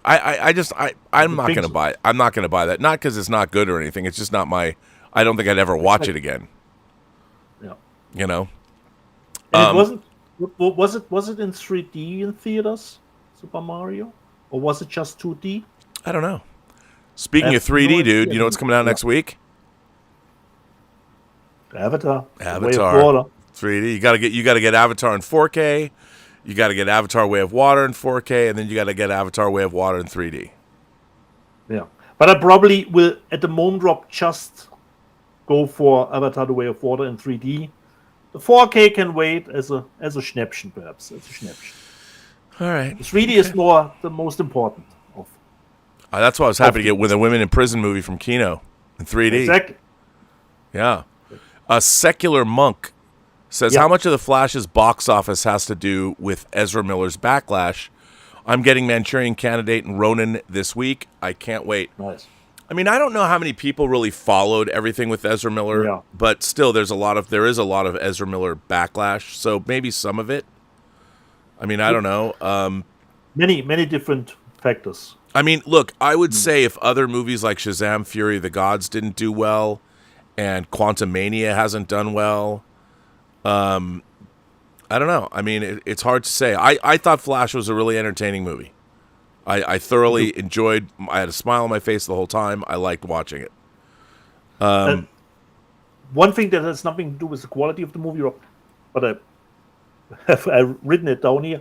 What I really would have more of, Rob, can we get back to a communal experience? And what I mean, Rob, worldwide, not 50 press screenings, 50 fan screenings ahead of time. A starting point worldwide for the whole world, Not that so many people. I've got the feeling that I was the last one to see the Flash. Well, I communal experience, the whole world, like Endgame. I agree. I think that they were screening they screened the Flash in April for CinemaCon. All of this ink would have been spilled at once, either whether it's pro or con. They would have had all that marketing if they had not had all those fan screenings piecemeal. Who knows? That's a really interesting question. But Secular Monk, you're going to love Ronin, and Ronin looks so good. It looks and sounds good. So does the Manchurian Candidate. Victor Fontaine says, Okay. Rob, I'm with you and Dieter. The Flash was all right. I wouldn't go see it again, but I had fun watching it. Well, that's good. It's all right. It was better than all right for Bobby and myself. It was better than just all right. It was. It's true. Stubble McShave says, it feels like the big parts of fandom suffer from PTED, P-T-E-D, post-traumatic embitterment disorder. They are bitter about everything and are looking for the smallest thing to be bitter about, rather than looking for the positive. PTED is a real psychological thing, by the way. You know what? I am getting a little bit of that. I think that, if you choose, people are going into things already expecting to hate them. And I don't do that. I go in and take everything with a grain of salt, and I'm like, I'm going to watch this on its own terms, and I'm going to judge it based on that. And if you want, you can form every movie in that direction that you actually want to shift it, considering you already made your take on it. No, I totally agree with you, 100%. So we are caught up on super chats and tips. Don't worry, if you send more in, we'll get to you. Yes. Yeah. I just want to point out, speaking of Warner Archive, you know what else came out on Warner Archive? The Hunger. Tony Scott's The Hunger came out on Warner Archive, and that reminds me. The Hunger is 40 years old this year. Tony Scott's debut feature film. And you know what? Our own reviewer, Lana Ewan, her review this week is on Tony Scott's The Hunger. It's 11 minutes of goodness. You should check it out. She'd never seen the film before. She has a lot of interesting points to make. And I quite enjoyed her review. Even though she didn't wax rhapsodic about Bauhaus and Peter Murphy. She wasn't born then, so I get it. But what a great movie that is. So tune in. It's already up there. Lana Ewan reviews Tony Scott's The Hunger. So check that out because it's awesome, which is great. Now we have news, buddy. Quick Rob from the live chat. Bill Barclay says, anyone know if Avatar: Way of Water has an extended cut on physical media? No, it will be the theatrical version. There is at the moment no different cut for Avatar. I don't think they're gonna. I don't know if they'll do a different cut of it, but I don't think so. Don't think so. By the way, Avatar 3 did get delayed a year this week. That was a question that I wanted to ask you. Why isn't it shot already? Well, yeah. Here's the thing. It was so. I was talking to an exec at 20th Century Studios who told me, and this was back in December, so 6 months ago, it was already behind. Simply because of all the render times for the VFX and rendering the 3D out, that they simply, with all the computers, they just can't render the shots in enough time. I mean, they literally, so they needed the time anyway, but because Disney pushed back its entire slate because of the writer's strike, they got an extra year, which is, they needed it, so that's good. Now I'm going to switch over so you can see the live output from the show. Yeah. And you want me to rattle through the news of the week. Okay, nice. Criterion announced their upcoming slate. They're putting out Orson Welles' The Trial, which is exciting. Hang on a second. Did I go back? So there we go.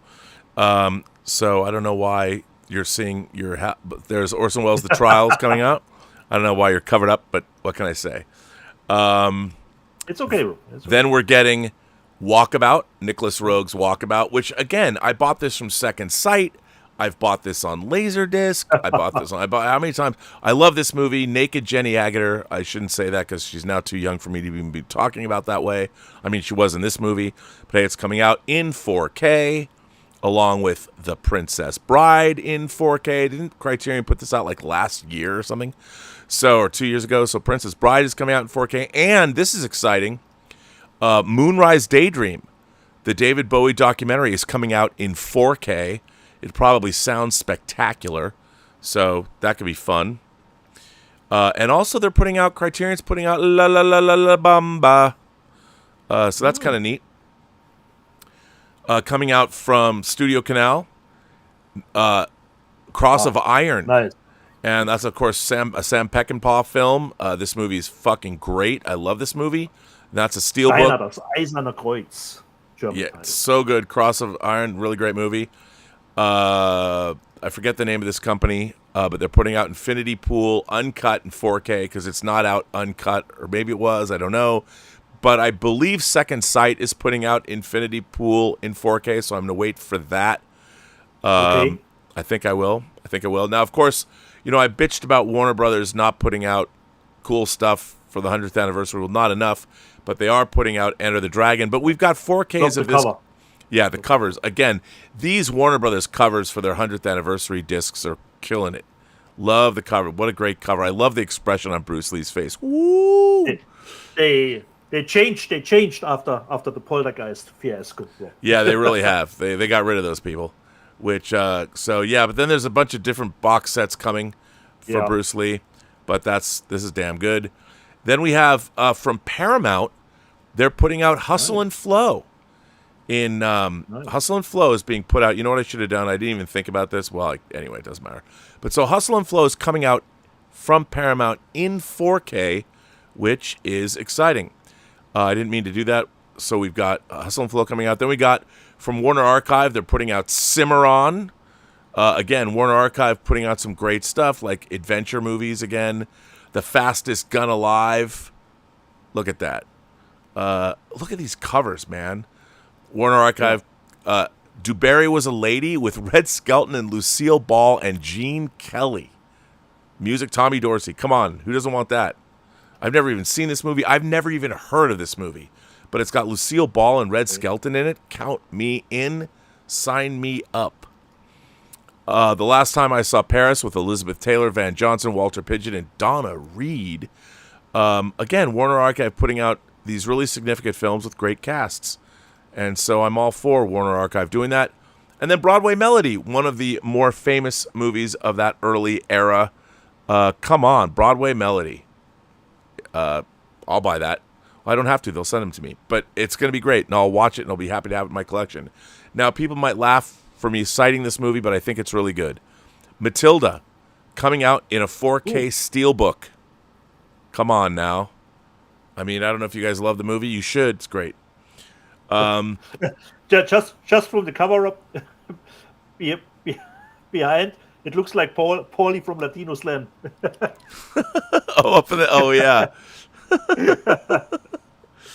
Yeah. And then we have this. So Paramount is putting out the Picard Legacy box set.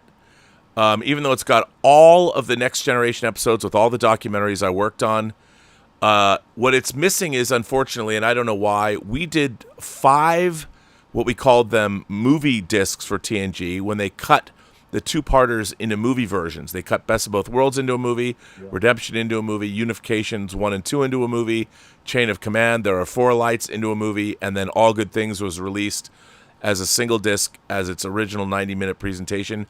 But those 5 discs that we did had bloopers, audio commentaries, deleted scenes, and documentaries that are unfortunately not a part of this set unless you get those single discs. All those special features that I slaved over, lost in time. Also, the first episode of Deep Space Nine, Emissary, which Captain Picard dresses down Ben Sisko, is not in this set, so it's not entirely definitive. I know that somebody at Paramount probably didn't think of it, but it's still a cool box set, and because it has all my documentaries that I worked on for the Next Generation, I'll probably have to buy it. But hey, it's coming out. What can I tell you? And then Giuseppe Tornatore, the director of Cinema Paradiso, his film Malina is coming out with Monica Bellucci, and some of this has been edited. There are versions of this movie where Monica Bellucci is edited. You never want to edit Monica Bellucci, but hey, what can you say? She was edited. That's coming out. That is coming out from Imprint in Australia. Eureka, putting out 4Ks, their Masters of Cinema 4K of Touch of Evil. I mean, come on. Eureka's crushing it. You got to get this. Look at that. Come on, look at that box set. And Eureka does such a great job with their materials. You got to pick that up. Surprisingly, they're also releasing a 40th anniversary of Martha Coolidge's Valley Girl, and they are repurposing our special features. For those of you who don't know, Dave Parker and I and Dave Carson from MGM, we produced the original special features for the 20th anniversary of Valley Girl in 2003. Nice. So Eureka is putting this out, and our special features are in it. I'm definitely going to get this. It's a new transfer, apparently. That's very exciting. And then she shoots straight. Yeah, for me. This for you. That's why I did. She shoots straight. More Asian martial arts. This movie looks great. So that's exciting, and that looks great. I've never seen this. Because Rob, I was already looking for this movie as a pirated one, because it hasn't come out yet at all as a Blu-ray. Wait a minute. I'm really looking forward. Hang on a second. Look what I can do. Dieter, watch this. Oh, nice. Really looking forward to this one. Really looking forward to this one. Well, that's good. And let's see what else. Hang on. You know what I can do? I didn't think about this before I did this, so I was remiss. So look, I will bring this over and change it over. Look at this. Now, this is very unexpected. So secretly, somehow, J. Michael Straczynski, the creator of Babylon 5, has made a multiverse, time-traveling, animated Babylon 5 movie called The Road Home that stars the remaining cast. So many of the cast are no longer with us, but the remaining cast, the trailer has dropped for this. If you're a Babylon 5 fan, as I am, I'm totally going to buy this, because how cool is it that they just made it? Who knew that they even made that movie? I was totally surprised by it, and you mentioned it, I think, on Midnight Musings on observation. I thought, what animated movie from Babylon 5? So it's great that it will come out on 4K. Just a question: will it be on Max first? Yeah, I don't know. Okay, I don't know. I mean, it's crazy, but I'm gonna get it. The trailer looked really good. Yeah, me too. Here is The Postman Fights Back. This has got to be one come on. Chow Yun-fat's in this, a young Chow Yun-fat. The Postman Fights Back. I'll buy this. All these Asian movies that are coming out from 88 Films and Eureka and all these different labels. Hell yeah. Embarrassment of Riches. All good. Then we got this, buddy. The Long Arm. To see those movies with that kind of quality, even if it's not, demo stuff, but considering you have watched those movies back in the day on VHS, it's great to have them in that kind of quality. Yeah, and there's more of these like in England and the UK than there are here, and so a lot of these are UK releases. This looked interesting. I'd never heard of this. It's two different movies made like 4 years apart in the 80s. Long Arm. Yeah, 80s Asian cinema. What's not to love about this?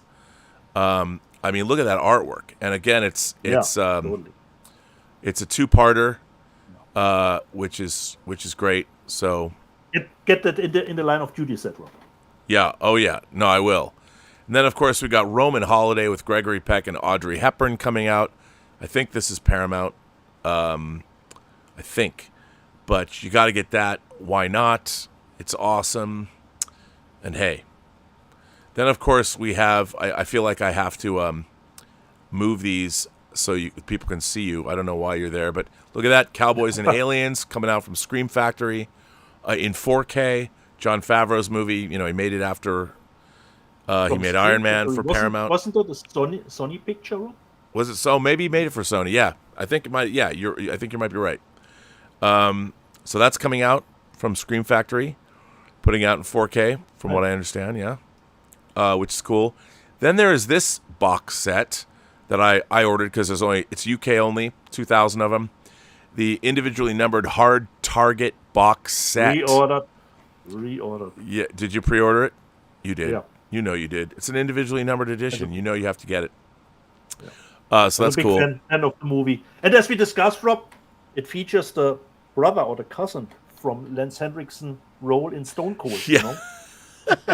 Yeah, you know what's funny? Since you said that, the Stone Cold and Hard Yeah. Target are now going to be my forever double feature. You can't not do Nice. it. And then finally, this is interesting. I saw this, obviously, because I'm a huge Stanley Kubrick fan, and I saw this. I didn't really understand what it is, and I bought 2001 a million times too, but I saw this special edition of 2001. And I'm like, I don't even know what this is, but I have to have it. I don't think it will feature any new stuff that you haven't. It's just a new collector's edition. Yeah, but it's got that Lucite 2001 thing.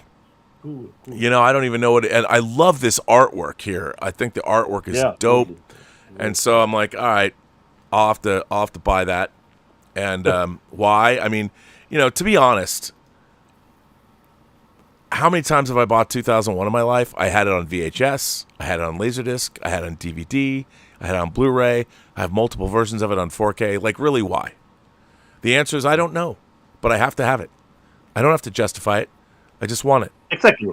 Especially if you have the trash panda that buys stuff that you ask yourself, why? Why, Deeds? Why? Why ask why? Did you put it? Nice. There's really But no it reason. looks great, and there are other collector's editions from Yeah. Warner or Universal that come out. I know. That will come out from other movies. It's like, why do I need a Jaws 2 collector's edition? Because I do. Yeah. Because I do. Let's see what the... Because it's in 4K, Rob, for the first time. That's true. It's in 4... That's right. It's in there you go. There's the justification. News. Look at this. Ooh. Top 10 Blu-ray bestsellers ending June 10th. Super Mario Brothers movie number 1, not unexpected. John Wick Chapter 4. I keep forgetting to get John Wick Chapter 4. You know what? I'll tell you something. You know what? I don't think I'm going to buy John Wick Chapter 4 because they're going to put out some kind of a box set. I love Like that big... with the Rambo, perhaps the Rambo set with the fifth one, perhaps. Yeah, although I might have to get it because I don't have it, but I might have to get it. But Even now, Rob, the amount of different variation that you can get John Wick in. The steelbook with this cover, the steelbook with that, the I know. O-ring, the lenticular. It's insane. It's insane, considering John Wick 4. It's true. So we got John Wick 4, Dungeons & Dragons, Honor Among Thieves, Renfield, Nice. 65, Shazam Into the Spider-Verse, Spider-Man Into the Spider-Verse, Shazam, Fury of the Gods, Ant-Man and the Wasp, Quantumania, Creed 3, and Dune. Still on the Blu-ray top 10 list. New titles. Nice to see Spider-Man Into the Spider-Verse is back in the top 10, considering the success of the new one. I know. You got to love it. Nice. And then we got... it's so funny. I don't know why this is appearing over your shot. That's such a bizarre... Because I didn't realize that this is the way it was going to be. But Rob, if I'm not muted that way, okay. No, I figured out how to not mute you when you're not on screen. So there we go. Look at that. How about that?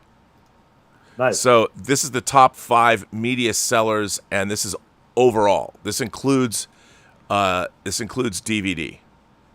So there we go. You've got Super Mario Brothers, John Wick Chapter 4, Dungeons & Dragons, Honor Among Thieves, Renfield, and 65. Those are all new titles, and they're exactly where they should be, at the top of the sales lists. Not a surprise, Rob, right? Have you seen 65? No. I don't know. I don't know if I'll see 65. I have not really interest in the movie. Just if you would have seen it, and I would have. I mean, I like anything with spaceships and dinosaurs in it. I just don't know if I'm like, whatever. And then here we've got the Blu-ray Dune 3D.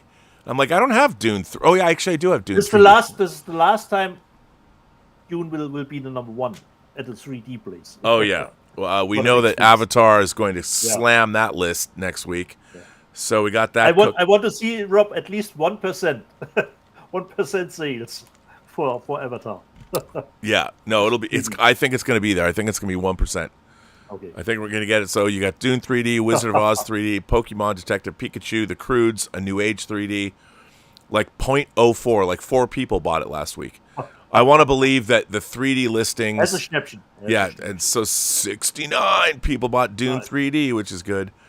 And then finally, the top 5 best-selling 4K discs. Lord of War. Check that out. Nicolas Cage. Lord of War coming out hot because that's, I guess, never been available. And they put that out as a steelbook.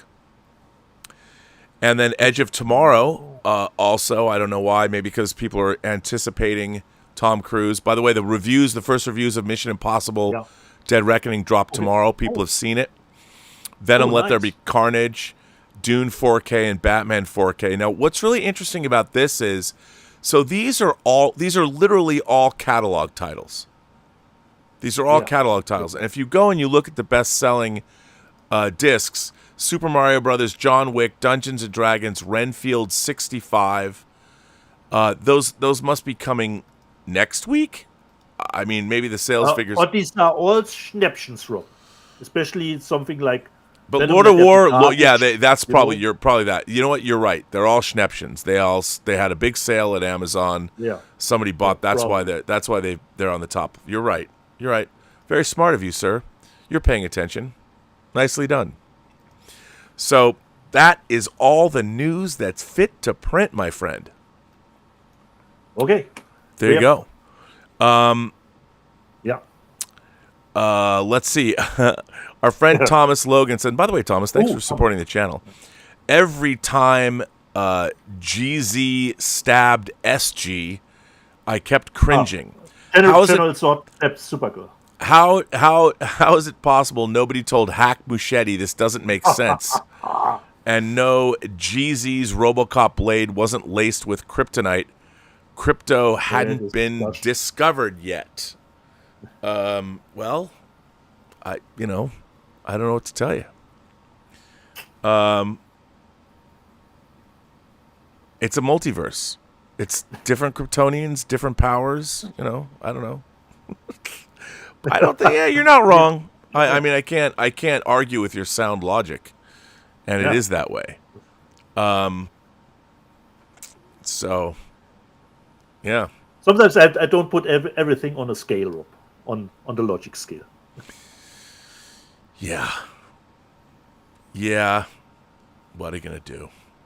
Okay. But he's not wrong. No, he's not wrong. So, the live chat, Rob, if you want to. Of course. You want to do the live chat? Okay. Here we go. From 2 weeks ago. I hope I have everything still in context. Previously on Let's Get Physical Media. Adventure Square. By the way, I watched Blood and Gold and loved it. But why did you give the thumbs down here, Adventure Square? I hope you made a mistake, Watched Blood and Gold and loved it. Tom from Midnight's Edge was in the chat, Rob, and he says, how do I get a box of goodies from KINO LORBER? I have no idea, Tom. Ask Rob. NDH, my friend Andy. So Spider-Man Across the Spider-Verse yesterday. Very enjoyable. Already pre-ordered the Steelbook. Me too. And as Blakey says, Mr. Bastian, the High Lord of physical media. I take that title. Irene Jobson was in the chat. And speaking of Lana Yoon reviews, she's a good reviewer though. She is a beautiful, engaging, and I think she's doing a splendid job. Me too. Me too. And Undead Sick followed it up. I completely agree. Her videos could be a little bit longer though. That's my only nitpick. And we had a big discussion about the French Connection being censored. But I told Rob, it's not censored internationally. Even sent Rob screenshots about it. Even the subtitles contain the language as it is said. I will keep an eye out, Rob, if it will change. And I even asked Terje in Norway, please check French Connection, and he said, not censored there either. Because it was Dan Merrill who brought up the topic too, and he checked, I believe, the UK version via VPN, and I thought, okay, then I have to check how it is with the German version, and I detect, it's not censored internationally. Everyone knows you Europeans are more mature than we Americans are. And that's why the Alex Sorber said, a very important reason to have your favorite film on disc. Exactly. And Roberto Suarez said, the French correction as a new title. Tom, for Midnight's Edge, this is cultural vandalism. Okay, yes, totally right. And Roberto Suarez, it can be an opportunity to teach, so said. Exactly. Undersick, completely agree. You have to look at things in the context of the era in which it is made. One of my favorite films ever is Cannibal Holocaust, and I will always defend that movie. Undersick, okay. Donnie Pearson, not a bad rent in the morning, okay. People love your rent. Justin Film said, hell, we don't even got Barbarian on disc, on any disc. Exactly, Barbarian is unfortunately not available. Lord Toth, again, coming in hot. I detest these Spider-Verse movies.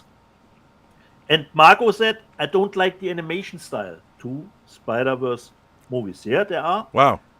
Specific. Michael Ferdinand, Spider-Verse 2 was amazing. So good. You're right.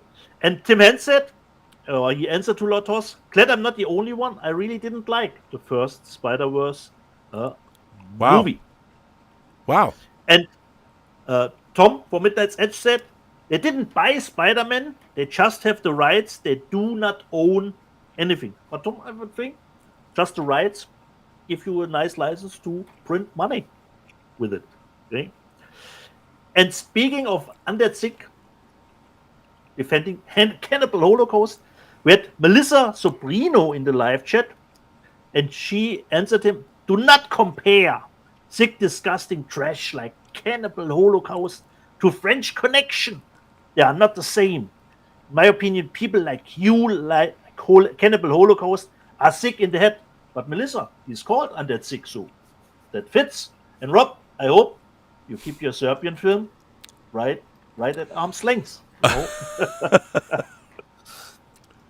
Eucalyptus, don't think Guardians 3 gonna make 1 billion. No, it probably won't, but it was a nice. Rob, do you have just quick the Guardians? box office for Guardians internationally, just globally, how we stand with Guardians? Probably around 830, 20, I would think. 821 million. Okay. So that's a nice chunk of change.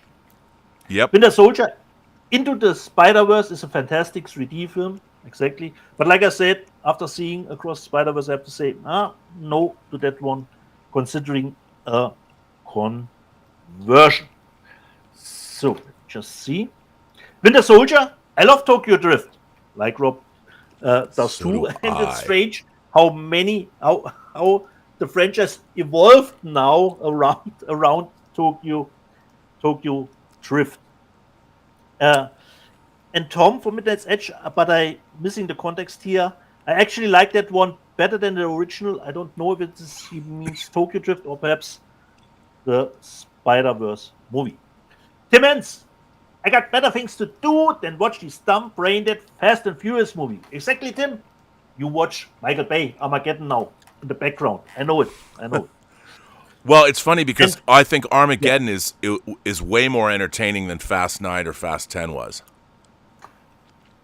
That's Armageddon. That's right. I like Armageddon. Where's the 4K, Rob? Where's the 4K for Armageddon? I don't know. And let me just see. Marco answered Lord Toth 100%, but here. Lord Toth says Peter Parker is Spider-Man. And Marco answered Lord Toth 100%. This question, Rob, surprised me. Tommy Ricknell, how were you involved in Return of the Living Dead 3, Rob? I know, Rob, only you were involved in Army of the Darkness Part 3. Were you involved in Return of the Living Dead 3, Rob? No. I had nothing to do with Return of the Living Dead 3, although I did buy the... Yeah, he probably thought Army of Darkness. Evil Dead 3. Army of Darkness, exactly. Although I did buy... I did buy the Blu-ray of Return of the Living Dead 3. It's a great rom-com. I love Return of the Living Dead 3. Love it. Me too. And what is it? Melinda Clark is in it, and Melinda Clark is hot as fuck. Yeah. That I'll movie say it. was heavily censored here, Rob, when it came out on VHS. Heavily censored in Germany. Brian Doyle, we always try to correct ourselves if I made a mistake last week.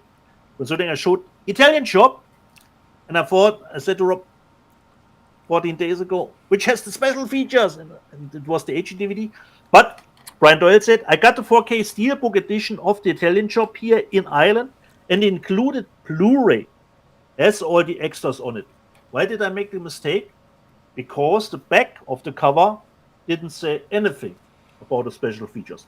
So I did go from the cover, it said nothing about special features, so I thought there are none, and the 4K has none on it, but I didn't check the Blu-ray. So the Blu-ray seems to have all the special features. So never trust what stands on the cover, considering technical specs. Yeah. Yeah. Alex Sorber, To Live and Die in LA is the best car chase and advances the plot so well. Nice. Yes, it does. Dario Jovicic, I tried to contact Dieter, tell him about stream. I did not get respond back. I think I was out on mobile. Dario, I don't know where you contacted me on Insta here on the live chat. I have no idea. Steve Moore, I just rewatched Stone Cold again. What a great film, and the new Blu-ray is excellent. Yeah. That's nice to hear. Roman Chopper, anyone knows any motorbike racing films? There are too few about cars, but don't know any good about bikes. Rob, do you know motorbike racing films besides what we have? You know, there actually is. There is one that I remember on VHS. Okay. Hang on, let me see if I can find it. I don't remember the name. Yeah. This is from a long time ago. Wow, it's not, stuff like Torque that I was never a fan of. Torque, that's the only one that I came up with, Rob. But even that. On any Sunday, that's what it was called. Okay. I think it's a documentary. So according to Red Bull, these are the best motorcycle racing movies ever on any Sunday, and it was released in 1971, and Steve McQueen was in it. That's number one. Faster, another documentary about motocross racing from 2003. TT Closer to the Edge is another one. Yeah. Dust to Glory is one. The Age of 27, the Casey Stoner story. So there you go. Okay. There we go. The Legolas answered Bill Barclay. Hey, mate, I watched Hypnotic and enjoyed it a lot. This is the movie by Robert Rodriguez, I believe, no? Yeah. The new one, Hypnotic. With Ben Affleck. With Ben Affleck, exactly.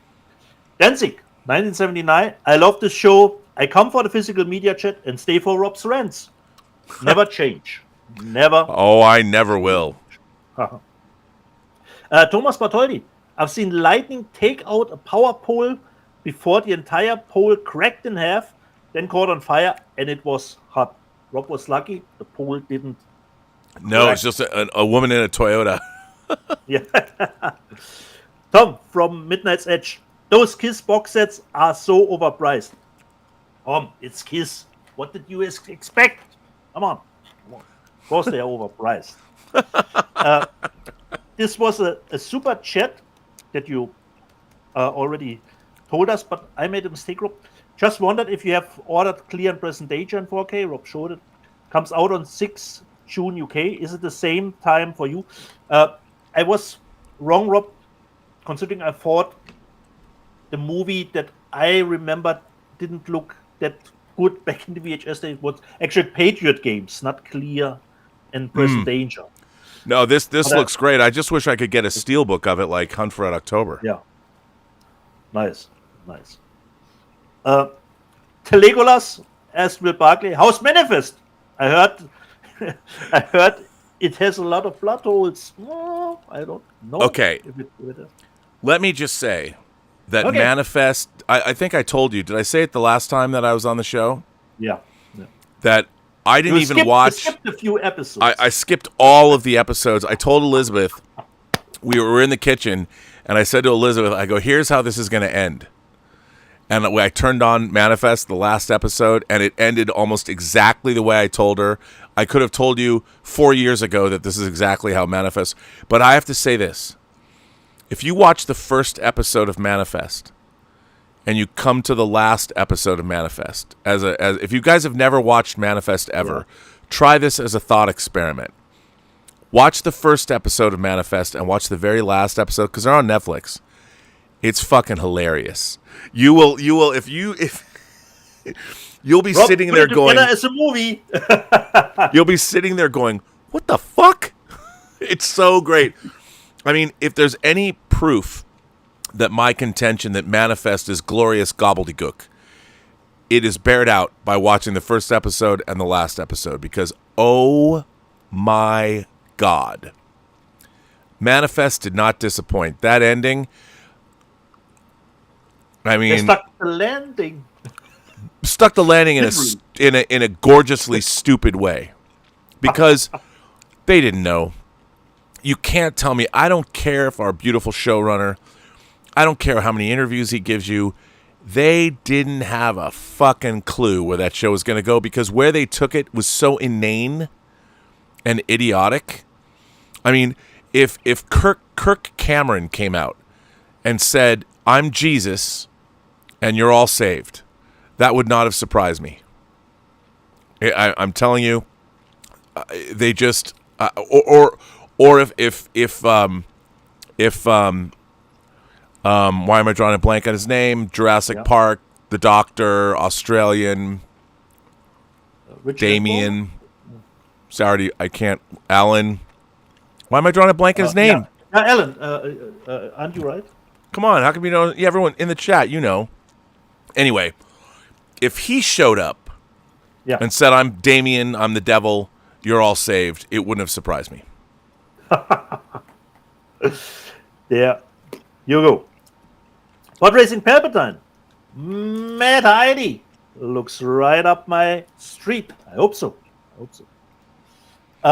Ray Aura was in the chat 2 weeks ago because you picked him up after our show. All right. Tom Judah Jackson just welcomed him. Danzig 1979. I feel the biggest threat to the future of physical media is the lack of high street presence. If HMV goes under, then I will be very sad. And as I love browsing in store. Anyone else feel the same? Well, Danzig, I remember back in the day going to the stores, browsing through the aisles, but that ship has sailed for me a long time ago. I can't tell you when I went out into an actual store to browse through titles. Rob, you? I am deeply saddened because I feel the same way. Yeah. And it is truly unfortunate. Yeah, unfortunate. Ray Aura said, should I trust Rob's driving today? He looking tired. Ray Aura, I know you're probably not in the chat. You're probably not in the chat today, but here are 3 tips. If Rob is driving and you think, oh, Rob is getting tired, how can I push the Energizer Bunny back into him? Here are 3 things you can say to him to put him back into an awakened state. The first thing, Star Trek Discovery rules. And he's back, at full strength. The second thing you can say, the 4K of To Live and Die in LA has a teal orange look to it. And he is back there again. Oh. And the third one you can say to him, to wake him up again, Tallulah is pregnant again. There you go. Here's our 3 tips how you can wake up Rob before he's sleeping. Equity Group, Rob and Ray doing lines in Taylor's bathroom like the old days. And Ray Aura said, for all mankind water bottle, I'm jealous. We all are. Here it is with my eye. Oh, you can't see it, but it's got ice water in it.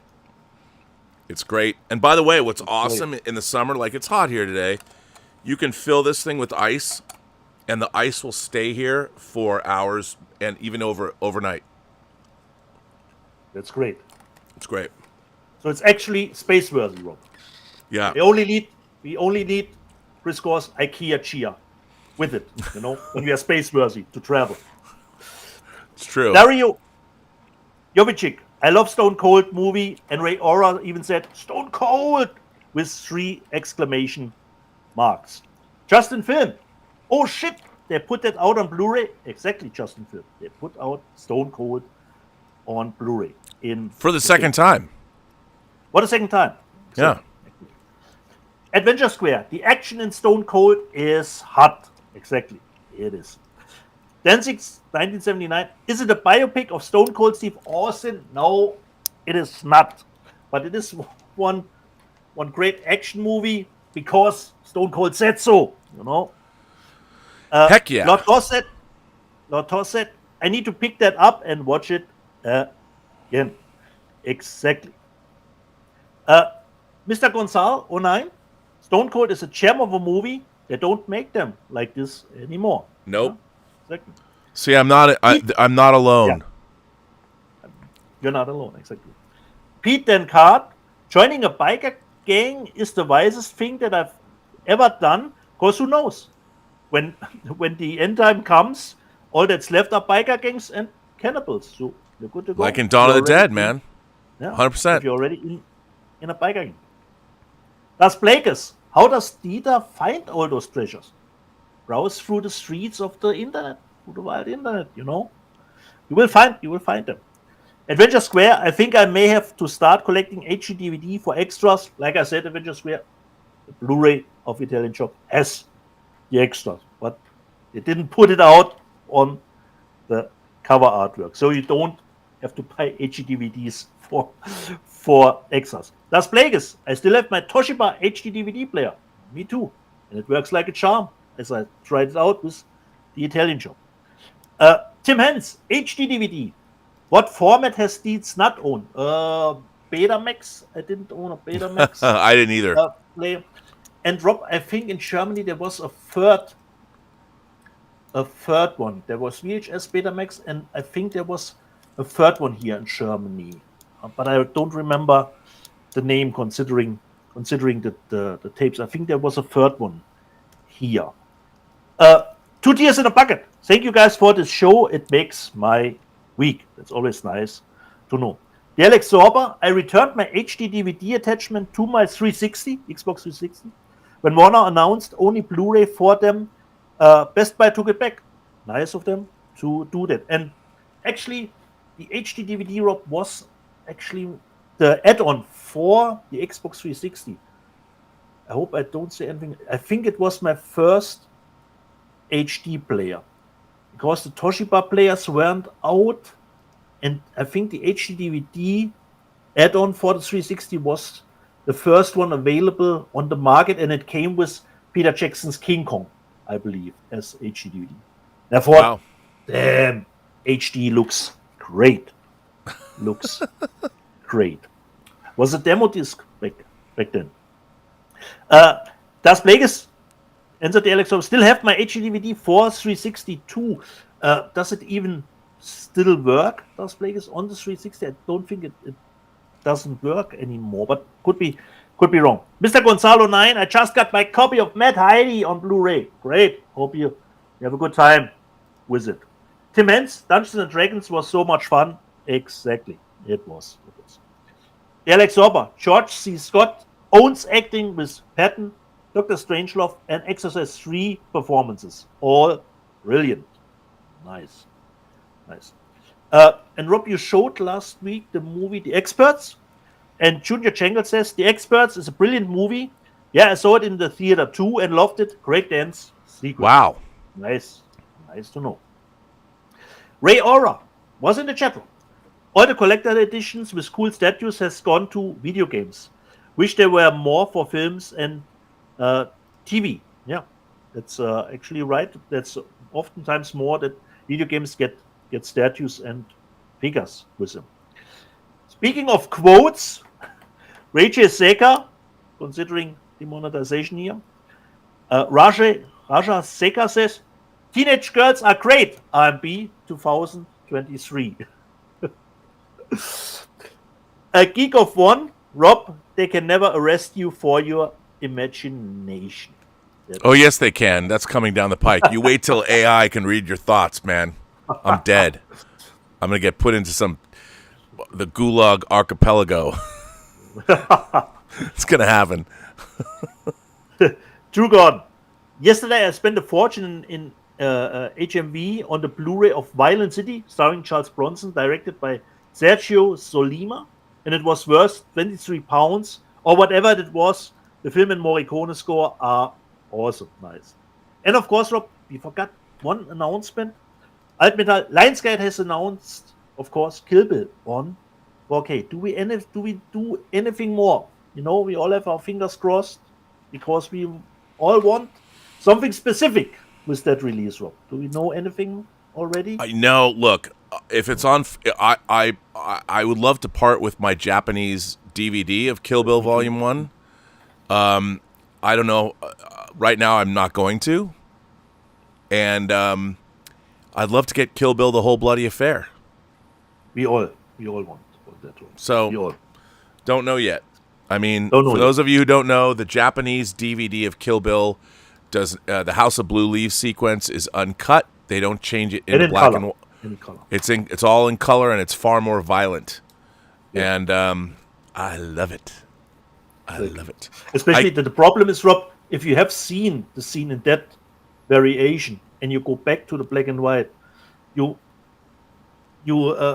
immediately detect, okay, here's the fight sequence, but I missed the A, B, C. I missed the B part. It's A, C. Yeah, it's really annoying. The animation is longer. The animation sequence is longer, and even I think some more violence to it. The anime part is longer in it. So fingers crossed again for it. So is that the live chat done? You done? No, almost wrong. The Alex Sorba. Tenet is good, but I don't know what is happening. Well, Alex Sorba, you're in the same boat as we all, considering Tenet. Andy Backlund Stabilizations, my friend Andy. Silo is brilliant. So far, one of my favorites so far this year for TV, but Poker Face is looking good too. Rob, have you started Silo? Yeah, it's good. And because I'd read some of the stories, I have a compilation, a book, a hardcover of Wool, and I think it's really good. I'm really enjoying it. Although I have to say, Netflix, I didn't mention this. So Netflix had their ta-dum event where they dropped a lot of stuff of their upcoming things. Okay. And the thing that I am most looking forward to is Weiss and Benioff, who created the Game of Thrones TV series. Now, I know when they ran out of books to adapt, Game of Thrones was not great. I was not a great fan of the 8th season. But for the first 5 seasons, it was pretty fucking good. And I even like season 6 and 7. They are doing, I can't even pronounce, the Chinese writer who wrote, well, he wrote The Wandering Earth, but he wrote the series, A Remembrance of Earth's Past. And it's 3 books. It's a trilogy of books. It's The Three-Body Problem. It's The Dark Forest. And is it Death's... Why am I always missing? Well, anyway, they're doing The Three-Body Problem, and they dropped a teaser for The Three-Body Problem. And it looks really good, and I'm hoping it's great. They showed some of Rebel Moon on Netflix, Rob. Yeah, it's gonna be on Netflix. I watched the Chinese version. They did a version of it, a series version, and it was on the Tencent channel on YouTube. I don't know if it's still there, but it was, and it was long, but I enjoyed it. I will say this though, dude. I didn't even mention this. The new 5 episodes of Black Mirror season 6 dropped. Yeah. A little disappointing, I gotta say. And one of the episodes I thought was trash. Oh, okay. Not that it was badly done, but I'm like, Charlie Booker either co-wrote or wrote all the episodes, and I have to say, to be honest, based on Black Mirror season 6, I think Black Mirror should be retired. Okay. It pains me to say that, but I think it should be. Yeah. Okay, so Silo, I will Well, hopefully get around to it next. Mark O'Brien, wish we could get the Nolan movies in Dolby Vision on 4K physical. Dark Knight Trilogy is a bit disappointing without it.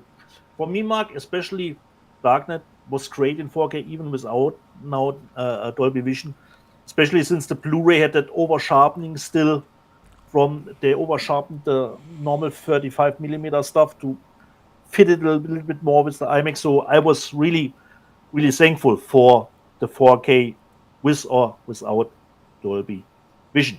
Fizzer, haven't seen a glass bottle of Coke in years. Well, here it is. Ray Ora, I can't believe that is continued Coca-Cola with coffee. I have 3 more cans, then it's done. Life is over. So keep on to them, Ray. Keep on to them. But you can make Coca-Cola with coffee every morning if you want. Yeah, exactly. That's the other part. Irene Jobson, I love Dieter and this live chat. Thank you, Irene. And demands the glorious return of the live chat because one time I couldn't do it. Ray Ora, Shazam wasn't the worst. If I was forced to watch it again, I wouldn't dread it, but that's the best I can say about it. Okay. Ray Ora, more I see the Transformers, the more hype I need my Transformers fix every now and then, and the time is now, and it was for me too, Ray, and I got what I paid for. Equity Group, Zachary Levi is not a star, no, but for me he's always charming, and I totally loved him in Black Adam. Andrew Gordon, better than Wakanda Forever, Ant-Man and Black Adam, no way. Yes way. Das Plagueis, is Seven coming to 4K this year, Rob? And I think there was an announcement. Well, yeah, okay, so for those who are interested, yes, there was actually an article about David Fincher remastering Seven in 4K, and that they realized when they're looking at things like, for instance, they had windows that were blown out in the background, but in 4K you can see that there's nothing out there. You know, they were in sets, so they're going to have to go in and like maybe use some visual effects and drop in outdoors. I mean, that's true of a lot of 4K stuff. Like when you have something that's with that kind of resolution and you can see where you weren't supposed to see before. Because a lot of motion picture trickery was based on the resolution of things and what you could and couldn't see. Yeah. Like scenic painters. Scenic painters can paint wood to look like a concrete brick wall. Good scenic painters can. But when you see it sometimes in 4K, you can tell it's wood that's painted to look like brick. And so they have to do those kinds of things. But he is working on it, and he said he's not going to change it, so that's good. I can't wait to get 7. Because remember the resilvering Criterion when the Laserdisc came out? They had a whole thing about the color timing and the resilvering of the movie. I can't wait to get 7 on 4K. Me neither. I'm totally. The Alex Sorber, I must buy more and more. This is so much more than a hobby. Exactly. Gordon Waddell, I still need to see Tron. Never get around to it. Played the arcade game a ton. Then hopefully you get around to see man. Tron. Paul Allen Brunotto. Hello, fellow physical media lovers. Got a question. Have you, Rob or Dieter, pre-ordered the deluxe collector's edition 4K of Razorback? Keep physical media alive. Paul, No. I have Razorback as a Blu-ray, but actually for me that's fine. Yeah, is that Umbrella Academy? I keep saying Umbrella Academy. Is that Umbrella in Australia? Are they putting out? Because I think so, Rob. I think so. they're doing a pretty fucking bang-up job. Let's see. And even it's still a guilty pleasure for me. I'm not at the moment jumping. I didn't look at that. Umbrella Entertainment. Let's see what Umbrella Entertainment's... Oh, that's what they're... I forgot to mention this. They're putting out fucking The Last Wave in 4K. Ooh, okay. Ooh, I got so The Last Wave Collector's Edition 4K. I need that. Razorback Big Collector's Edition 4K. Yeah. It's a great collector's edition, though. Okay. You tipped me, Rob. Now you tipped me. You know what, though? Because it's got a lot of swag. It's pretty cool looking. I forgot that they're doing Peter Weir's The Last Wave. I need to get that. Yeah. I need to get their big old... From Umbrella, Rob? What was it? Yeah, it's from Umbrella. Okay. Yeah, man, I need this. I need the last wave. You know, it's How funny. are we looking? I've told. How we're looking with the price tag, Rob? Who cares? Okay, Rob. It's what 60. It's $60 US. Okay. But worth it. And you know, the reason I love The Last Wave was when I was in the 8th grade in Mrs. Better's anthropology class. We were talking about the Aboriginal dream time. You know, back when you could get a great public school education. And we were talking about the Aboriginal dream time, and I said, "Hey, director Peter Weir made a movie called The Last Wave about the Aboriginal dream time." And I said, "We should show it in class." And Mrs. Better said to me, and keep in mind, so I'm 8th grade. I was 14. The Last Wave is not a movie that I would tend to show 14-year-olds. But I thought I was being really cool by bringing it in. My class fucking hated me. My 8th grade anthropology class, Mrs. Better's 8th grade because we watched it over 2 days, and boy, were they mad. So you own everyone time, Rob. Everyone. I'm going to buy this shit. I'm going to get it. I love The Last Wave. I remember when I was a kid, I saw the trailers for The Last Wave. It played I want to say in Seattle at the Guild 45th Theater. And when it looked like more of a horror movie than it was. And I didn't really understand it when I saw it, but hey, I'm going to get it. Nice. I'm going to get it. The last one, Rob. The last one. Don Oden. Lowell, so they should only have made the last episode of Manifest. And the first one. Yeah. This was like... It wouldn't have mattered. It wouldn't matter. I mean, I'm making... If anybody who watches Manifest or made Manifest watching this show, not that they would, because if they were watching this show, that means their taste in movies would be better, which means Manifest would have been a better show. I kid. I love Manifest. I really do. But it wouldn't have mattered. That's why Manifest, that's the great thing about Manifest. If you watch the first episode and the last episode, that's all you need to see. There you go. That's all I can say. I mean, maybe that's mean, but, you know, what can I do? We have a bunch of 200-watt Studio finally made it. Oh, there he is. And has sent us some super chats. His first super chat is, Rob, did you get a shipping notice of Showgirls? Huh, did I? Bump, bump, bump, bump. There it is, ladies and gentlemen. There is my show. Everyone else is already... Now, you might think this is kind of cool, but look, everyone else got their shipping notice for Showgirls. Most people already have their Showgirls. The box, it all looks spectacular, but there it is. Now, I have heard reports that there is a problem with the surround channels in Showgirls. Kind of like the Escape from LA problem. And that if that's the case, they're going to have to repair it. That would have been, I'm sure with Vinegar Syndrome, that would have been more of an authoring issue. They probably, because here's the thing. If you're doing things correctly, you have your file, your movie file, that your 4K file, your 4K file that has, the file has embedded in it the 5.1 or whatever, 7.1, whatever the audio channels are, embedded, and it's they're you have to have them in a specific order on the file.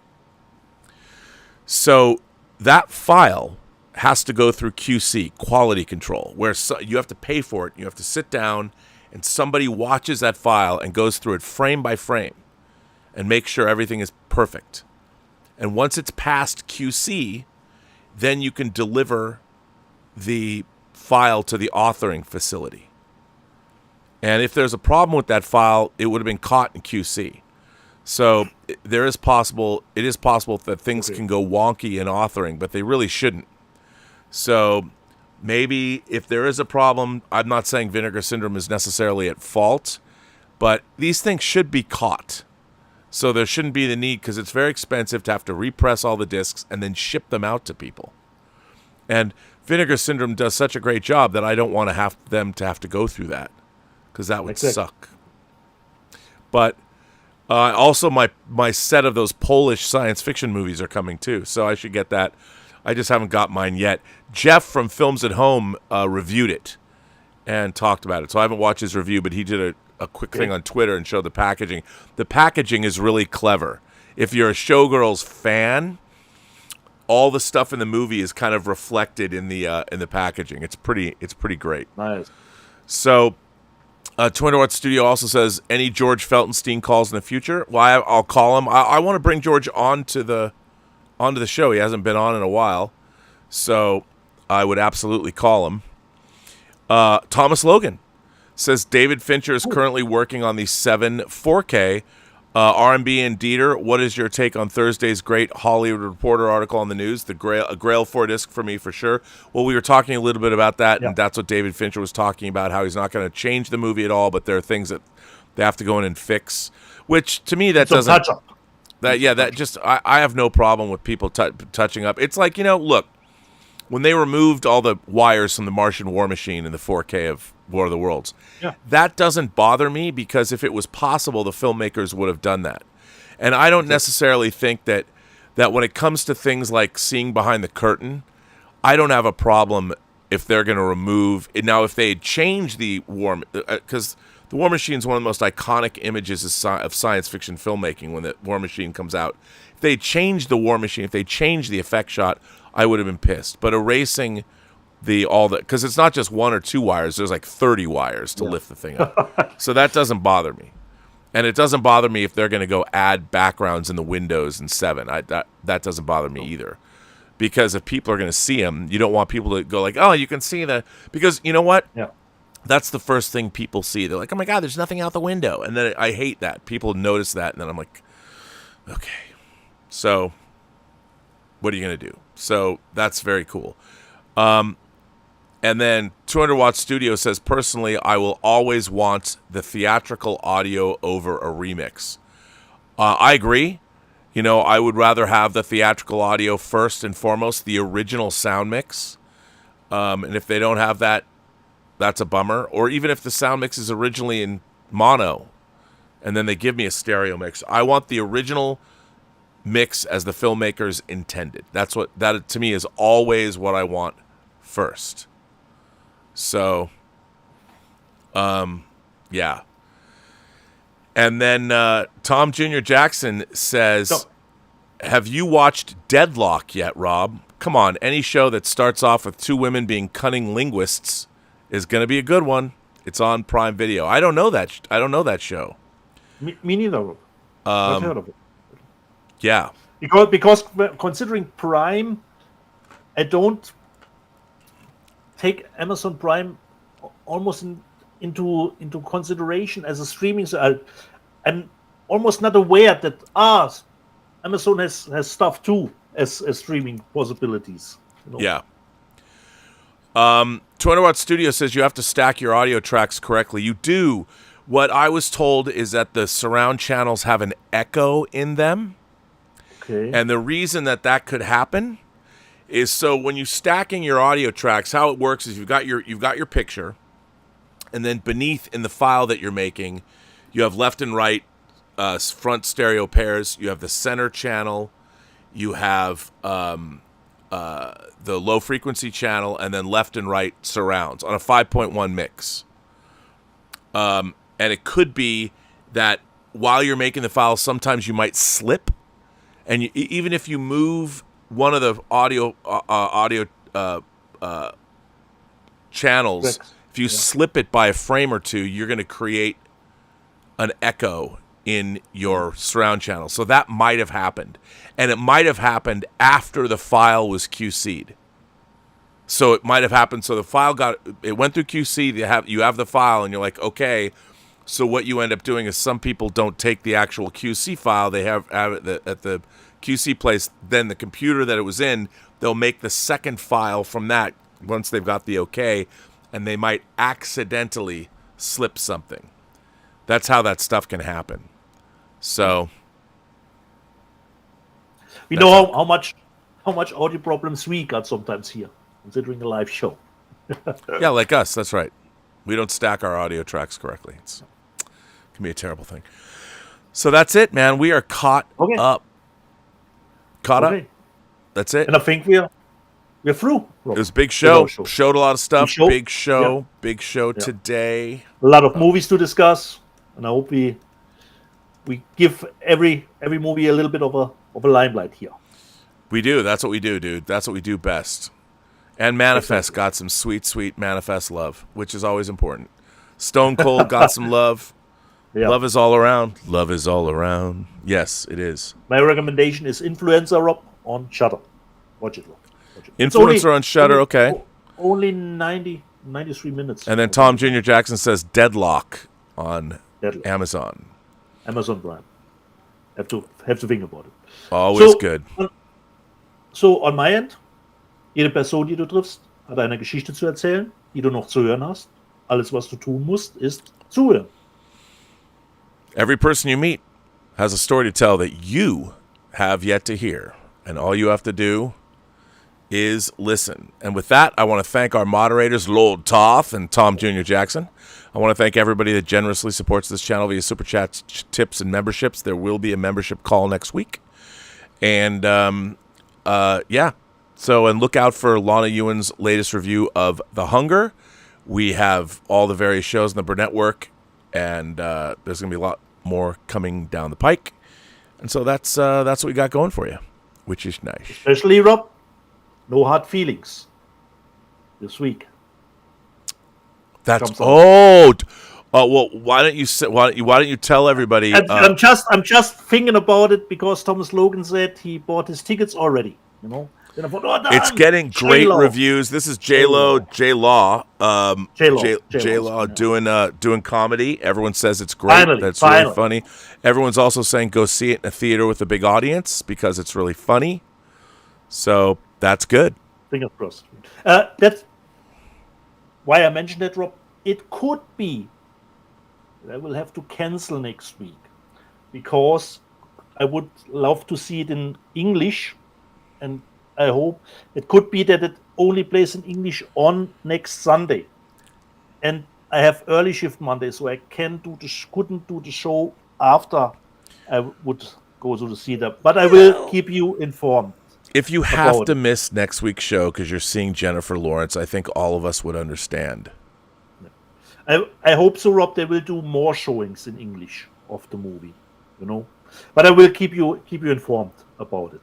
Please keep me abreast. Yeah. Because, you know, I would prefer to not listen to the German dub. You know.